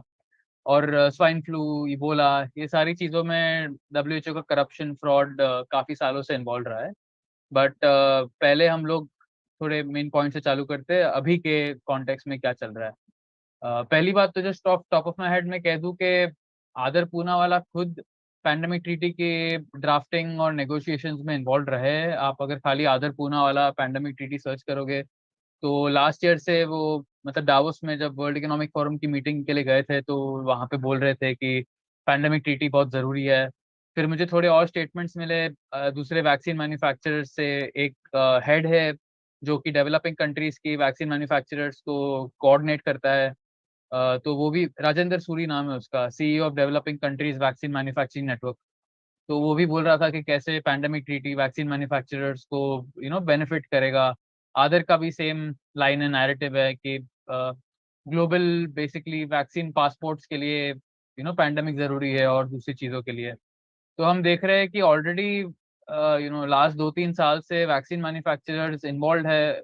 आदर को तो आप जानते ही हो, वो लाइक इनका रोल क्या है अभी जो भी चल रहा है कोर्ट में with respect to that. But ये लोग फंडामेंटली इन्वॉल्व है इस पैंडेमिक ट्रीटी को पुश करने के लिए, IHR के अमेंडमेंट्स को पुश करने के लिए, और इससे इनको ही फायदा होगा। जब हम देखेंगे कि उसमें क्या एग्जैक्टली इनको पावर मिल रहा है, किस तरीके से अमेंडमेंट्स किए गए हैं, तब लाइक ज़्यादा लोगों को जानना चाहिए कि कैसे WHO पावर ग्रैब करने के लिए ये सब कर रहा है। ओके, तो पहली बात IHR पे थोड़ा हम लोग डिस्कशन करते हैं। तो IHR के आर्टिकल 1 में नॉन बाइंडिंग वर्ड निकाल दिया उन लोग ने। तो नॉन बाइंडिंग वर्ड निकाल दिया मतलब WHO का जो भी रिकमेंडेशन रहेगा वो मेंबर स्टेट्स पे बाइंडिंग रहेगा। IHR एक्चुअली सार्स लाइक 2002-2003 में सार्स का जब इंसिडेंट हुआ उसके बाद IHR में 2005 में अमेंडमेंट्स आए। उसमें खाली कंट्रीज को इतना ही बाइंडिंग था कि जब भी कुछ इंसिडेंट होता है ऐसा कंसर्निंग इन्फेक्शियस डिजीज तो WHO को रिपोर्ट करना पड़ता है, लाइक मोर और लेस उतना ही था। अभी वो लोग IHR को अमेंडमेंट्स करके बहुत सारी चीजें घुसाने की कोशिश कर रहे हैं और ये सब नेक्स्ट ईयर में ये लोग फाइनलाइज करना चाहते हैं, I think by may of next year. तो हमारे पास समय कम है बट समझ लेते पहले कि मेन मेन इश्यूज क्या है।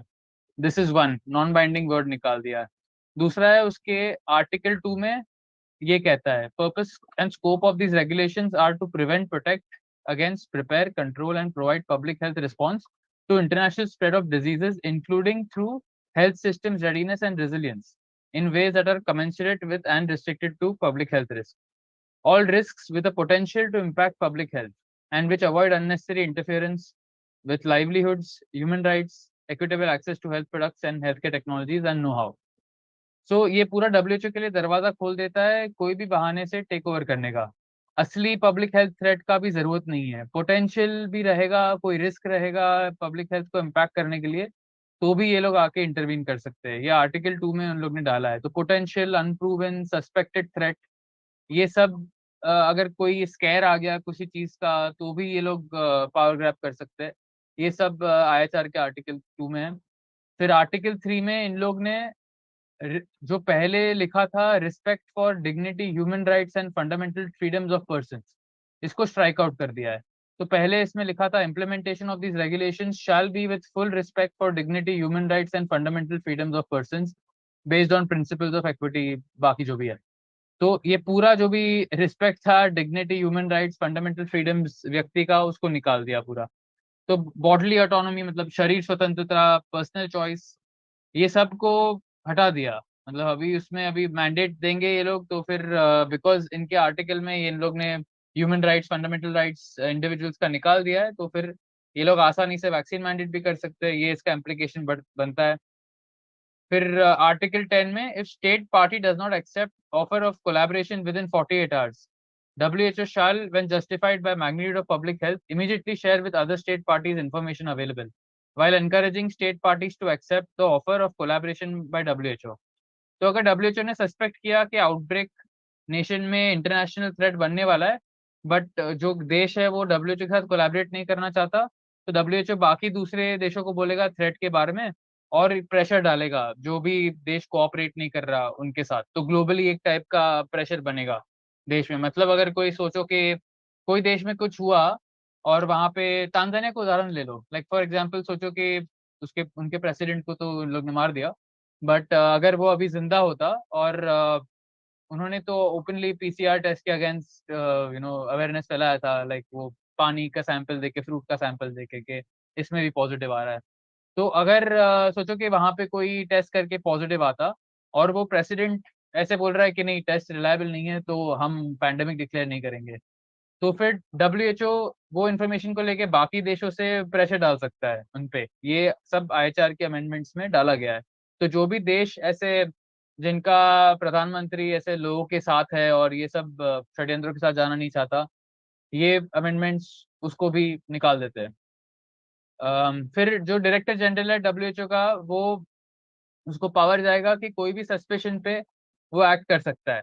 तो ये आर्टिकल 12 में इन लोग ने पोटेंशियल और एक्चुअल शब्द डाला है। मतलब यहाँ पे ऐसे लिखा है आर्टिकल 12 में, अगर डायरेक्टर जनरल कंसिडर करता है बेस्ड ऑन असेसमेंट के पोटेंशियल और एक्चुअल पब्लिक हेल्थ इमरजेंसी है, PHEIC जैसे नरसिम्हा जी बोल रहे थे, तो डायरेक्टर जनरल नोटिफाई कर देगा सारे स्टेट पार्टीज को एंड कंसल्टेशन चालू कर देगा उसके बारे में। तो पोटेंशियल वर्ड अभी काफी खतरनाक है। और एक्चुअली तो हम देखने जाए तो एक्चुअल थ्रेट भी जिस आधार पे ये लोग ले रहे हैं, हम लोग जानते हैं कि पूरे ये कोविड के टाइम में किस तरीके से PCR की CT साइकिल्स को ज्यादा तरीके से चलाया गया था तो ज्यादा फॉल्स पॉजिटिव आ रहे थे।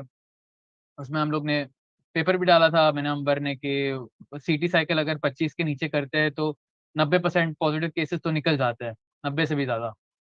तो डब्ल्यूएचओ ने बाद में रिकॉग्नाइज भी किया उसको, पर 1 साल के बाद बहुत लेट उन्होंने बोला कि सिटी साइकिल से केसेस पे फर्क पड़ता है। तो एक्चुअल केसेस भी किस आधार पर डिक्लेयर कर रहे हैं उसमें भी दिक्कत है। पोटेंशियल देखने जाएंगे तो खाली इनको कुछ लग रहा है कि बीमारी फैल रही है, उसके बेसिस पे ही, स्कैर के बेसिस पे ही ये लोग एक्ट कर सकते हैं, ये पावर जाता है उनको। फिर उसमें काफी नए आर्टिकल्स भी ऐड किए गए हैं, उसमें डिटेल बहुत सारा है, I don't want to bore you guys. तो ये सब आर्टिकल्स किसी को चाहिए रहेंगे तो मेरे साथ पूछ लेना, मतलब मैं पब्लिकली भी शेयर कर दूंगा, probably I make some videos on this as well. There are some more points concerning IHR. IHR basically WHO को पावर देता है पब्लिक हेल्थ इमरजेंसी डिक्लेयर करने का, और इसमें फिर डब्ल्यूएचओ को यूनिलैटरल पावर मिलेगा सारे डिसीजंस बनाने के लिए। इसमें आईएचआर में सबसे कंसर्निंग बात क्या है कि पूरा वन हेल्थ का इनका जो इनिशिएटिव है उसको घुसाया गया है। अभी इसके क्या मतलब हमारी जिंदगी पे कैसे इसका इफेक्ट पड़ेगा, ये वन हेल्थ इनिशिएटिव बेसिकली आईएचआर की ट्रीटी में उन लोग ने लीगली घुसाया है।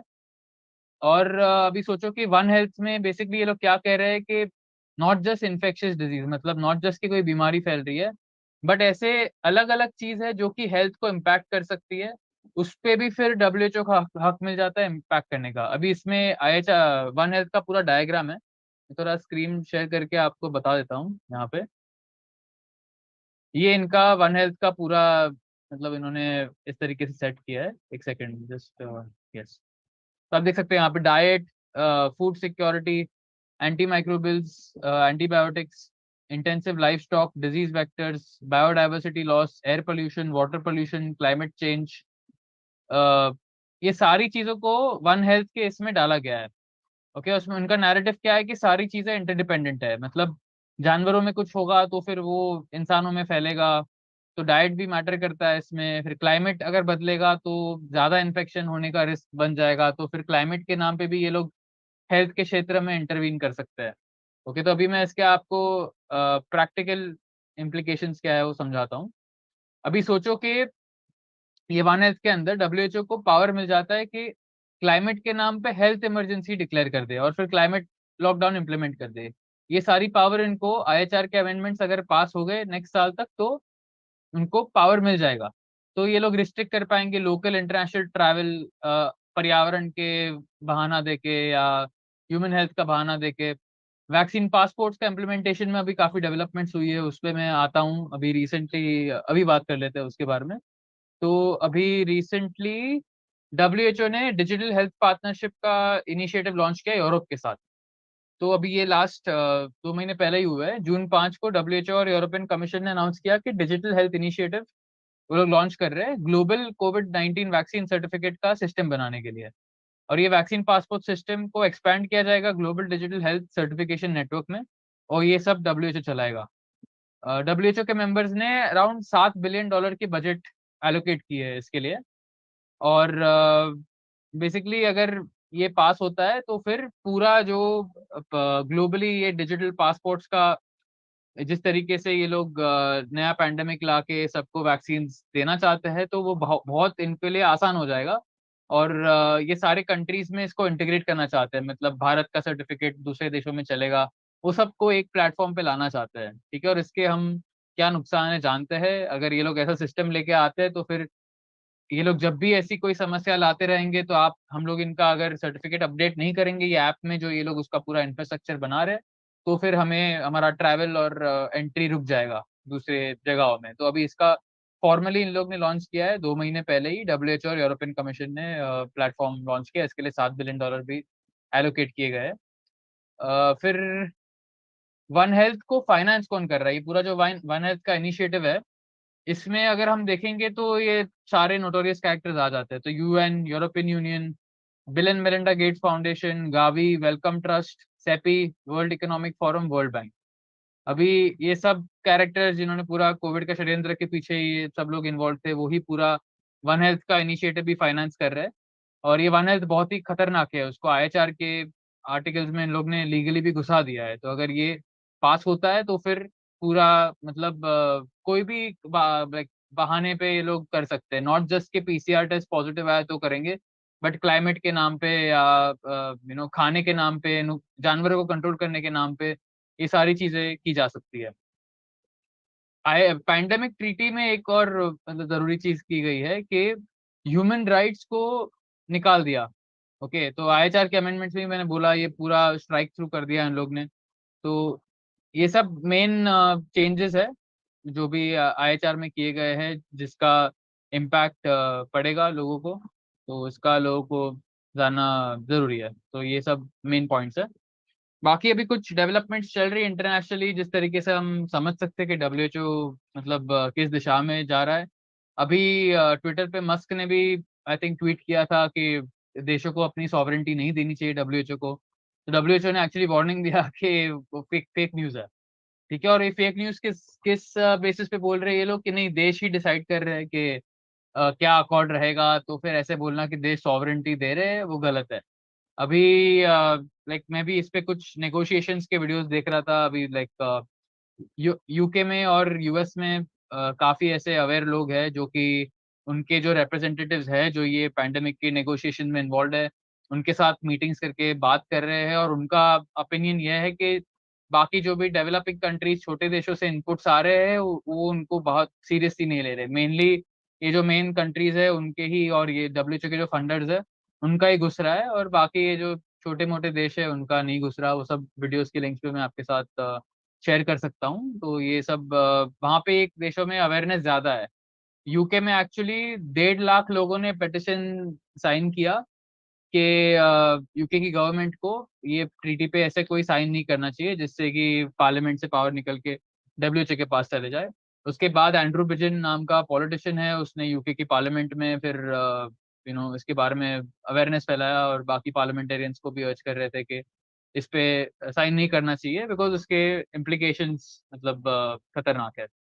भारत में हम देखने जाए तो हमारा जो हेल्थ मिनिस्टर है सॉरी लाइक हमारी भारती पवार, तो वो भी कह रही है कि वन हेल्थ के फ्रेमवर्क के अंदर सर्वेलेंस सिस्टम स्ट्रेंथन होने चाहिए। तो हमारे खुद के जो भी लोकल पॉलिटिशियंस है, अभी राजेश भूषण ने भी रिसेंटली आके बोला था कि अगला पैंडेमिक आएगा। और मेरे मतलब इन्वेस्टिगेटिव काम में मैंने समझाया है पहले कि भारत का पूरा सिस्टम कैसे कैप्चर हो गया है, PHFI, Gates foundation, Rockefeller foundation, ये सब के द्वारा। तो ये सब वन हेल्थ के कॉल्स भी अभी दिए जा रहे हैं। G20 में भी सिमिलर चीजें बोल रहे थे लोग, तो मतलब वो सब चीज पे ट्रैक रखना जरूरी है। IHR के अमेंडमेंट से मेनली मैंने जैसे बोला वन हेल्थ का पूरा आ जाता है, और हेल्थ सर्वेलेंस, रिपोर्टिंग, मैनेजमेंट, ये सब चीजें उसमें आ जाती है। जहां तक ट्रीटी की बात है तो फिर WHO को पूरा पावर चले जाएगा वैक्सीन पासपोर्ट्स, डिजिटल IDs के इम्प्लीमेंटेशन का, वैक्सीन मैंडेट्स का, travel restriction, standardise medical procedures, ये सारी चीजें अगर ट्रीटी पास होती है तो उसमें WHO को लीगली ये सब चीज का पावर मिल जाएगा। और मेन पावर डायरेक्टर जनरल के पास यही रहेगा कि पैंडेमिक कब एंड करना है। जब तक WHO नहीं बोलेगा तब तक हो नहीं पाएगा वो लीगली। तो अगर टेड्रोस को चाहिए या जो भी WHO डायरेक्टर जनरल बदलेगा आगे उसको चाहिए कि ये चलते रहे, तो पूरा उनके ऊपर लीगली अथॉरिटी चले जाता है। ओके, फिर लेट्स सी, अभी हम लोग थोड़ा WHO के पास्ट के बारे में बात करते हैं बिकॉज ये तो करंट डेवलपमेंट्स हो गई, और मोटा मोटा यही पॉइंट्स है जो आई फील सबसे इम्पोर्टेंट है और कंसर्निंग रहने चाहिए। WHO के एम्प्लॉयज को कोई भी मतलब टैक्सेस से वो लोग एग्जेम्प्ट है, और उनको डिप्लोमेटिक इम्यूनिटी है। मतलब उनको हम ऐसे सू नहीं कर सकते, कोर्ट में लेके जा नहीं सकते, बिकॉज उनको डिप्लोमेटिक इम्यूनिटी दी गई है। उसकी लीगल डिटेल्स पे अगर कोई मतलब ऑफ कोर्स ये सब चीजें चैलेंज हो सकती है, बट एज ऑफ नाउ उनको डिप्लोमेटिक इम्यूनिटी है। हम लोग जानते हैं WHO का सेकंड लार्जेस्ट डोनर गेट्स है, और फिफ्थ लार्जेस्ट डोनर गावी है, तो मोस्ट फंडिंग भी वहां से जा रहा है। अभी जहां तक इनके पास्ट एक्टिविटीज की बात है तो पहले हम थोड़ा कोविड से चालू करते हैं और फिर हम लोग इतिहास में जाते हैं। मेन जो रिकमेंडेशंस थे WHO के ये पूरे टाइम में, उनका मास्क उन्होंने मतलब एक अभी अच्छी चीज भी है बुरी चीज भी है मास्क के बारे में। उनका डॉक्यूमेंट हम लोग यूज करते थे ये बताने के लिए कि मतलब मास्क पे ठोस गोल्ड स्टैंडर्ड सबूत नहीं है कंट्रोल ट्रायल्स का कि ये इन्फेक्शन को रोकते हैं। बट तो भी WHO ने रिकमेंडेशन दी थी दूसरे बहानों के और रीजंस के नाम पे, इवन दो डायरेक्ट एविडेंस नहीं था, बट जो भी उनका बाकी कारण थे कि मतलब लोगों को कंप्लायंस बढ़ाना चाहिए, ऐसा वैसा पैंडेमिक से लोगों को सीरियसली लेना चाहिए, उनके दूसरे भी बिहेवियरल मॉडिफिकेशन के नाम पे बहाने थे। वो सब उनके डॉक्यूमेंट पे मेजर करके उन्होंने रेकमेंड किया था। बट एटलीस्ट एक अच्छी बात थी कि उन्होंने इतना तो बोला था कि इस पे डायरेक्ट सबूत नहीं है, तो वो सब हम लोग ने यूज किया था।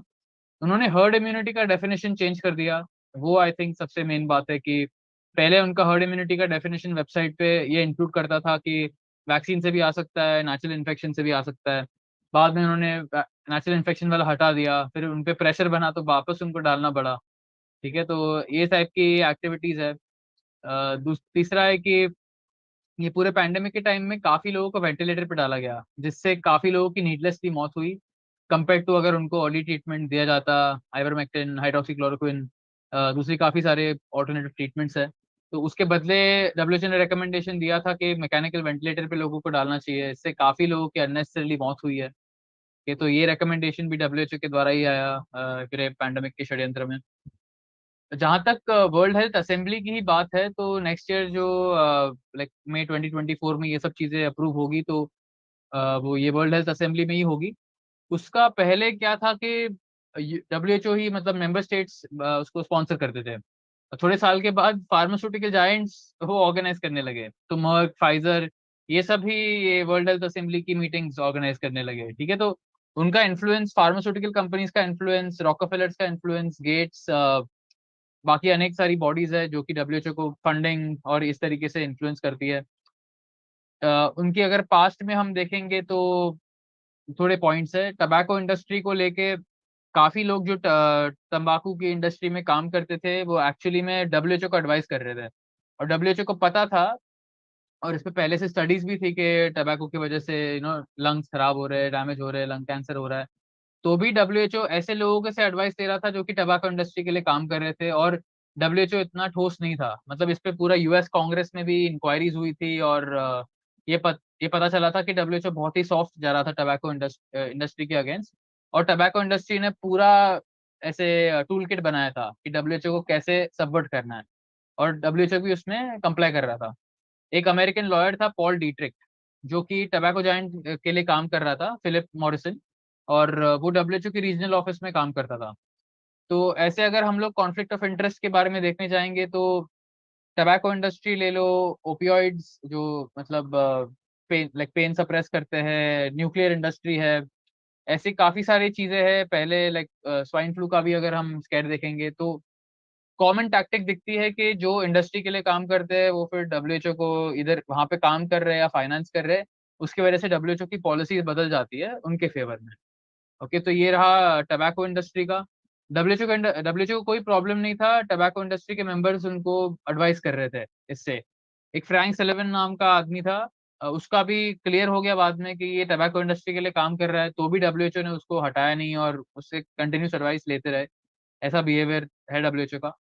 जहां तक स्वाइन फ्लू की बात है 2009 में, तो काफी देशों ने एक्चुअली में फार्मा कंपनीज के साथ कॉन्ट्रैक्ट साइन करके रखे थे कि अगर डब्ल्यूएचओ लेवल 6 का पैंडेमिक डिक्लेयर करता है तो फिर वो देशों को फार्मा कंपनी से स्वाइन फ्लू का वैक्सीन लेना पड़ेगा। और फिर ये भी सबूत निकल के आया कि फिर ये सारे वैक्सीन जायंट्स डब्ल्यूएचओ के लिए काम कर रहे थे, और डब्ल्यूएचओ ने फिर पैंडेमिक लेवल 6 वाला डिक्लेयर किया, और वो सारे कॉन्ट्रैक्ट ट्रिगर होके फार्मा कंपनीज को काफी आर्थिक मुनाफा हुआ उससे। वो उनका रोल था इस पे। बाद में इंक्वायरीज भी हुई, पेस कमेटी थी यूरोप में, वहाँ पे डब्ल्यूएचओ के अगेंस्ट पूरी इंक्वायरीज हुई, और ये पाया गया कि उन्होंने एक्चुअली फार्मा कंपनीज के साथ कल्यूड करके वो पूरा एग्जैजरेट किया था, जबकि बीमारी थी नहीं इतनी। वो लोग बहुत सारे केसेस रिपोर्ट कर रहे थे और उन्होंने टेस्ट करना बंद कर दिया था, तो भी मैथमेटिकल मॉडल के बेसिस पे केसेस बता रहे थे लोगों को डर बनाने के लिए। ये सब उनका पास्ट बिहेवियर रहा है। पैंडेमिक का डेफिनेशन चेंज कर दिया 2009 में, तो पहले उसमें डेथ्स इंक्लूड की जाती थी, बाद में केसेस पे आ गया पूरा, जिसकी वजह से और अभी उसको और भी वाटर डाउन करने वाले हैं ये लोग, ये आईएचआर और पैंडेमिक ट्रीटी की अमेंडमेंट्स में। ये लोग चाहते हैं कि सस्पेक्टेड चीजें भी आ जाए, नॉट जस्ट के एक्चुअल टेस्ट के बेसिस पे। फिर जो फुकुशिमा में न्यूक्लियर यू नो पूरा जो था इंसिडेंट हुआ, उसका डेंजर उन्होंने डाउन प्ले किया। तो डब्ल्यूएचओ ने एक मतलब साइंटिस्ट थे जिन्होंने 6 और साइंटिस्ट के साथ थायराइड कैंसर पे पेपर्स पब्लिश किए थे चेरनोबिल के डिजास्टर के बाद। चेरनोबिल दूसरा न्यूक्लियर डिजास्टर था जो कि फुकुशिमा के बहुत पहले हुआ। तो डब्ल्यूएचओ ने उन पे प्रेशर बनाया कि उनका पेपर विथड्रॉ करने के लिए। डब्ल्यूएचओ ने काफी जो सीरियस हेल्थ इफेक्ट्स थे बच्चों में हो रहे थे फुकुशिमा के ब्लास्ट के बाद, तो उसके बारे में बात नहीं की, उसके उनकी रिपोर्ट में मेंशन नहीं किया। फिर डब्ल्यूएचओ के हिसाब से चेर्नोबिल में जो नॉर्दर्न यूरोप में जो न्यूक्लियर इंसिडेंट हुआ उसमें 50 डेथ और 4,000 कैंसर हुए थे। तो डब्ल्यूएचओ के फिगर्स हम कंपेयर करते हैं इंडिपेंडेंट साइंटिस्ट से, मतलब आज के कॉन्टेक्स्ट में ही देख सकते हैं कि डब्ल्यूएचओ पूरा मिस इन्फॉर्मेशन के बारे में बात कर रहा है और ऑनेस्ट साइंटिस्ट को इन्फोडेमिक और फेक न्यूज के नाम पे प्रेशर किया जा रहा है कि उनकी लाइसेंसेस निकाल देंगे, मेडिकल बोर्ड एक्शन लेगा उन पे। तो ये सेम चीजें पहले भी हो रही थी। इंडिपेंडेंट साइंटिस्ट के हिसाब से ये फिगर जो था 9,85,000 डेथ्स थी, ऑलमोस्ट 10 लाख डेथ्स ये पूरे चेर्नोबिल के डिजास्टर के बाद। डब्ल्यूएचओ के हिसाब से 50 डेथ हुई थी खाली, ठीक है। और ये न्यूयॉर्क अकेडमी ऑफ साइंसेज ने पूरा वो फिगर बैठाया था जो जहाँ पे इंडिपेंडेंट साइंटिस्ट काम कर रहे थे। डब्ल्यूएचओ ने कैंसर के अलावा और कोई चीज कंसिडर ही नहीं की न्यूक्लियर रेडिएशन के इफेक्ट की वजह से। खाली कैंसर को उन्होंने माना कि कैंसर ही होता है, जैसे कि वैक्सीन के लिए ये लोग अभी बोल रहे हैं। तो आप देख सकते हैं पैरेलल्स कितने सारे हैं। जब न्यूक्लियर ब्लास्ट हुआ तो उन्होंने बोला नहीं उससे खाली कैंसर ही होता है, और तो भी आंकड़े बहुत कम कर दिए। अभी हम वैक्सीन के साइड इफेक्ट्स हो रहे हैं उसमें भी ये लोग क्या बोल रहे हैं कि मायोकार्डाइटिस होता है बट बहुत कम होता है, वायरस का एक्चुअली जो इफेक्ट है उसका ज्यादा है मायोकार्डाइटिस से। तो आप एक बार उनका प्लेबुक और कैसे काम करते हैं ये लोग, तो फिर अलग अलग इंसिडेंट्स होते हैं उसमें सेम तरीके से आपको पैटर्न्स देखने को मिलेगी। तो ये न्यूक्लियर रेडिएशन का और वैक्सीन के साइड इफेक्ट्स का आप पैरेलल अच्छे से देख सकते हो। ओके, और जहां तक ओपियोइड क्राइसिस की बात है तो ओपियोइड्स ड्रग्स के काफी सारे साइड इफेक्ट्स होते हैं, तो भी डब्ल्यूएचओ एक्चुअली में ऑलमोस्ट $2 मिलियन उन्होंने लिए पर्ड्यू से, जो कि फार्मा जायंट था जो लाइक ये ओपियोइड ड्रग्स बना रहा था। यूएस में फिर कांग्रेशनल रिपोर्ट भी पब्लिश हुई जहाँ पे ये सिद्ध हो गया कि बहुत ही अग्रेसिव और लॉन्ग टर्म रोल प्ले किया डब्ल्यूएचओ ने फिजिशियंस को इन्फ्लुएंस करने के लिए कि वो लोग ओपियोइड्स प्रिस्क्राइब करें।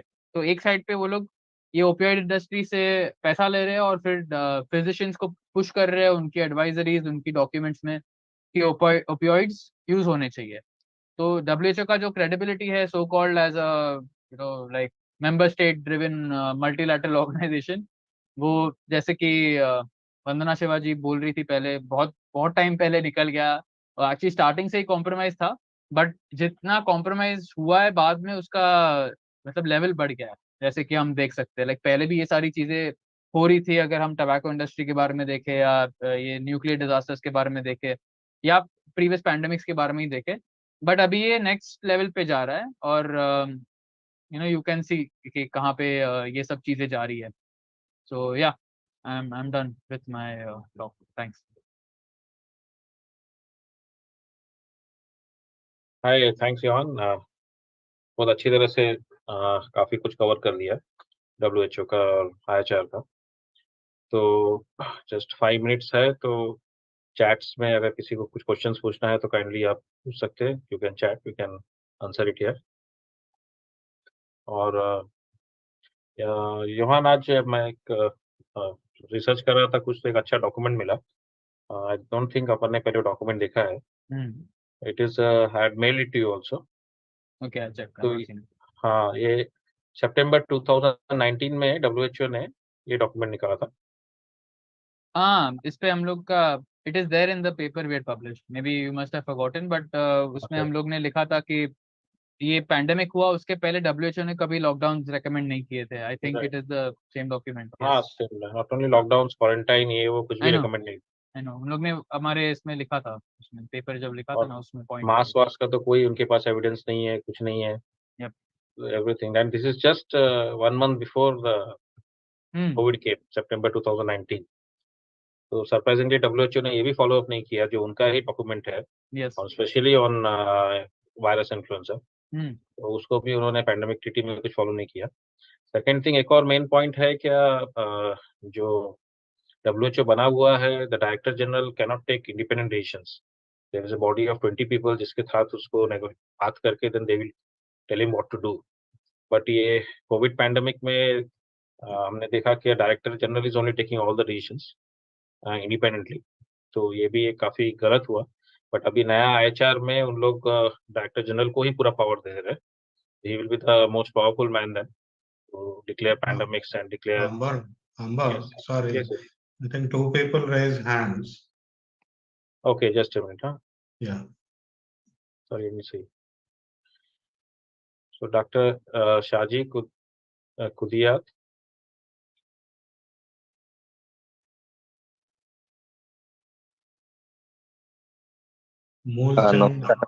Hello. Yes, good evening, all. I am Hi, Dr. good Shah. Yet I represent the International Forum for Promoting Homeopathy and the Vice President of IFPH, International Forum for Promoting Homeopathy. I wish to bring to your attention three things. One thing is homeopathy is also need to be encouraged and utilized as one of the best solution for prevention, treatment, and rehabilitation of viral infections and pandemics. And Awaken India movement should be fully aware of it and include homeopathy also in your dealings. At present, homeopathy segment is placing a one of the most important threat in India. And one Dr. Suryeka B. Philip, an allopathy doctor and a homeopathy doctor who oppose homeopathy, and few others have filed a case against homeopathy in India, in Supreme Court of India.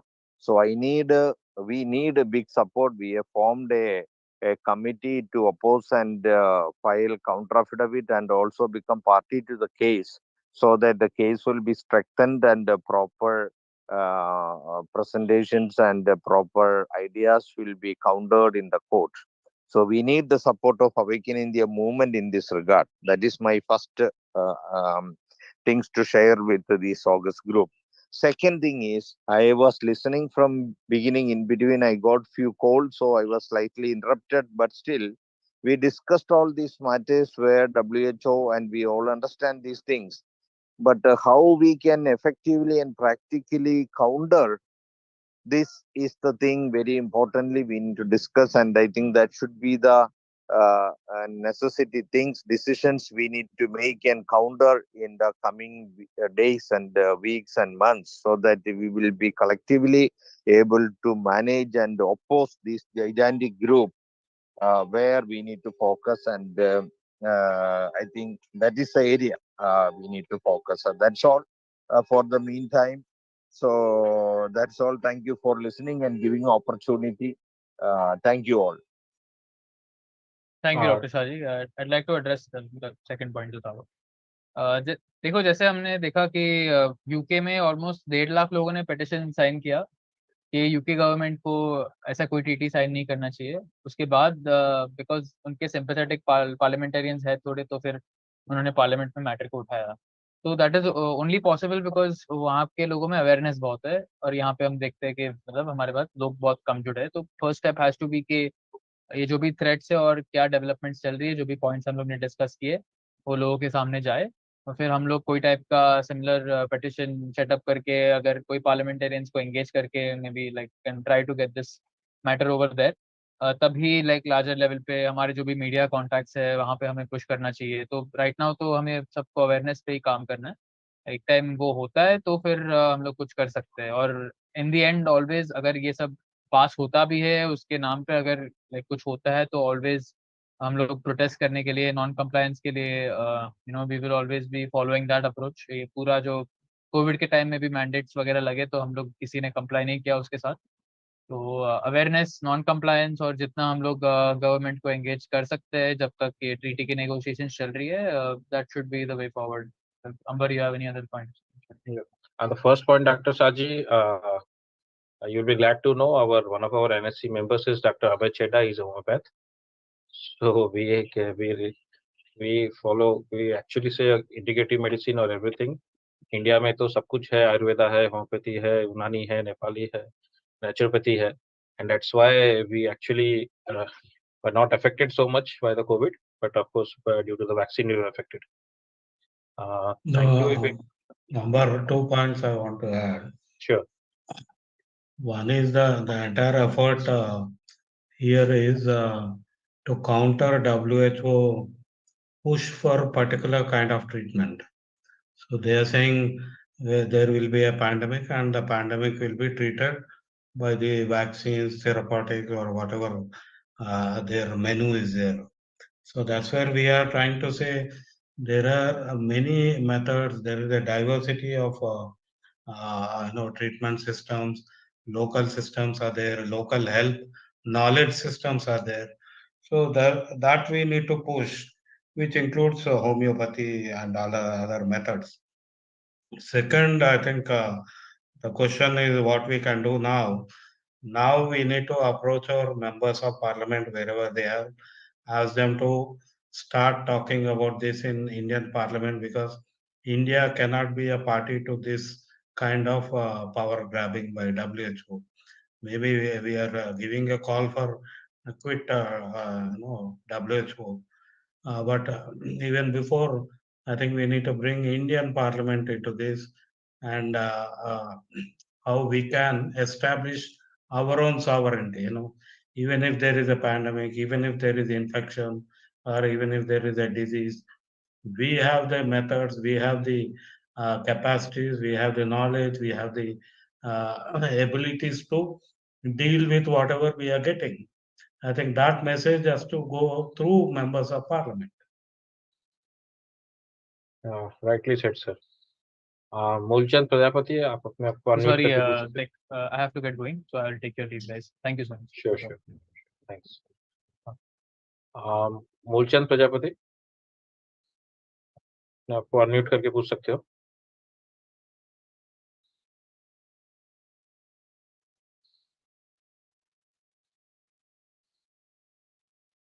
I think he typed something in the chat, so maybe that's it. So anyone else? Sorry, number, I think.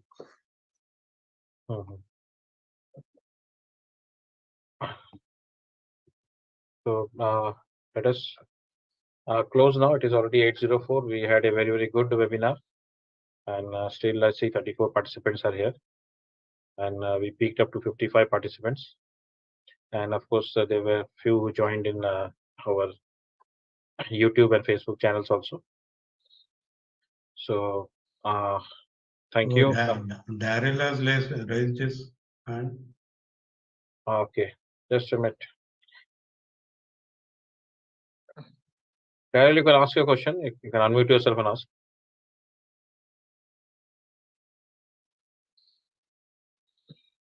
Yes, thank you, Ambarji. Good evening, Dr. Narasimha and everyone. Also, so I'm addressing Dr. Shaji's question also about, the main thing is that what can we do about this? All the speakers today have told us about, how powerful WHR and what is being done in the different treaties, the amendments and all of that. So the first thing that I wanted to share is that we first need to discredit WHO, with all the means like we can do. Because here, even the government, they're just projecting that WHO is like a mantra. When we already know in India, and we've also put out documents, this press conference also that we'll be doing, we've put out, 11 medical frauds that WHO has committed. Actually, in that, there are 13 when I looked in more detail. So across India, at least, maybe we don't have international pull, but we can put our videos outside also. In India, I think the main thing is to discredit WHO and take some legal steps against it. And the second is what Dr. Narasimha was also saying, that we have to act in the capacity of our own sovereignty. And that is also one of our proposals in our press conference. So all of tomorrow morning, this is just for everybody who's listening today. Tomorrow morning, please join us on Kaam Ki Baat at 11 a.m. on our AIM Telegram channel, the discussion group. So over there, I will be explaining what we can do through these press conferences, especially on 9th of August, where it has been planned across different states in India and different cities. So tomorrow in detail, I will explain those, steps that we can do. And I think these are the two foundations in terms of our response. First is discrediting WHO completely, making it very clear to our ministers, health minister, prime minister, and as much as public as we can reach to in India, that they are a criminal organization, just like that other country has already declared. So that is knowledge. It's only we have to take it to the masses and take it to the authorities. And on that basis, once we are able to, shove it in their faces every day and make it obvious, then we have the proper right to say, now we don't need to listen to anything about WHO and their proposals. And we are making counter proposals, and we are making our own teams and committees and health programs. It's just this whole game is just a power play. Now their power play is so much on the internet in terms of policies and through government channels. And our power play has to be on the streets through people and through credible, doctors, healers, therapists who are along with us. We have to take the public along. So that's what I would like to say is, the part of the solution. Thank you, Amber. Yeah, thanks. We have Mr. Thampi Nagarajan here. Mr. Thampi, yes, you can ask a question. Yeah, Om Namah Shivaya, Amberji. Oh, no, sure. First of all, I am pleading for the support for the IFPH in the Supreme Court case because they want to eliminate homeopathy from India. That is the intention of the IMA and allopathy. So they are paying an indirect crooked way through the WHO. Second, as I told very first, the WHO Quit India movement, we should have it strong, as Daryl told, by exposing their this fraudulence to the public, because the MPs are mainly concentrating on their power politics. So even we can't trust them, but at least we should make them aware. Thank you. Very Right. good, excellent presentation was there. Thank you. Thank you. Thank you. So, Dr. Narasimha, we close down. There's no more questions now. Yeah, I think so. Okay, thank you, sir. Thank you for preparing that beautiful PPT. And if you share it with us, then we will share it in all our platforms so people to go through it. And thank you all for connecting and listening to it.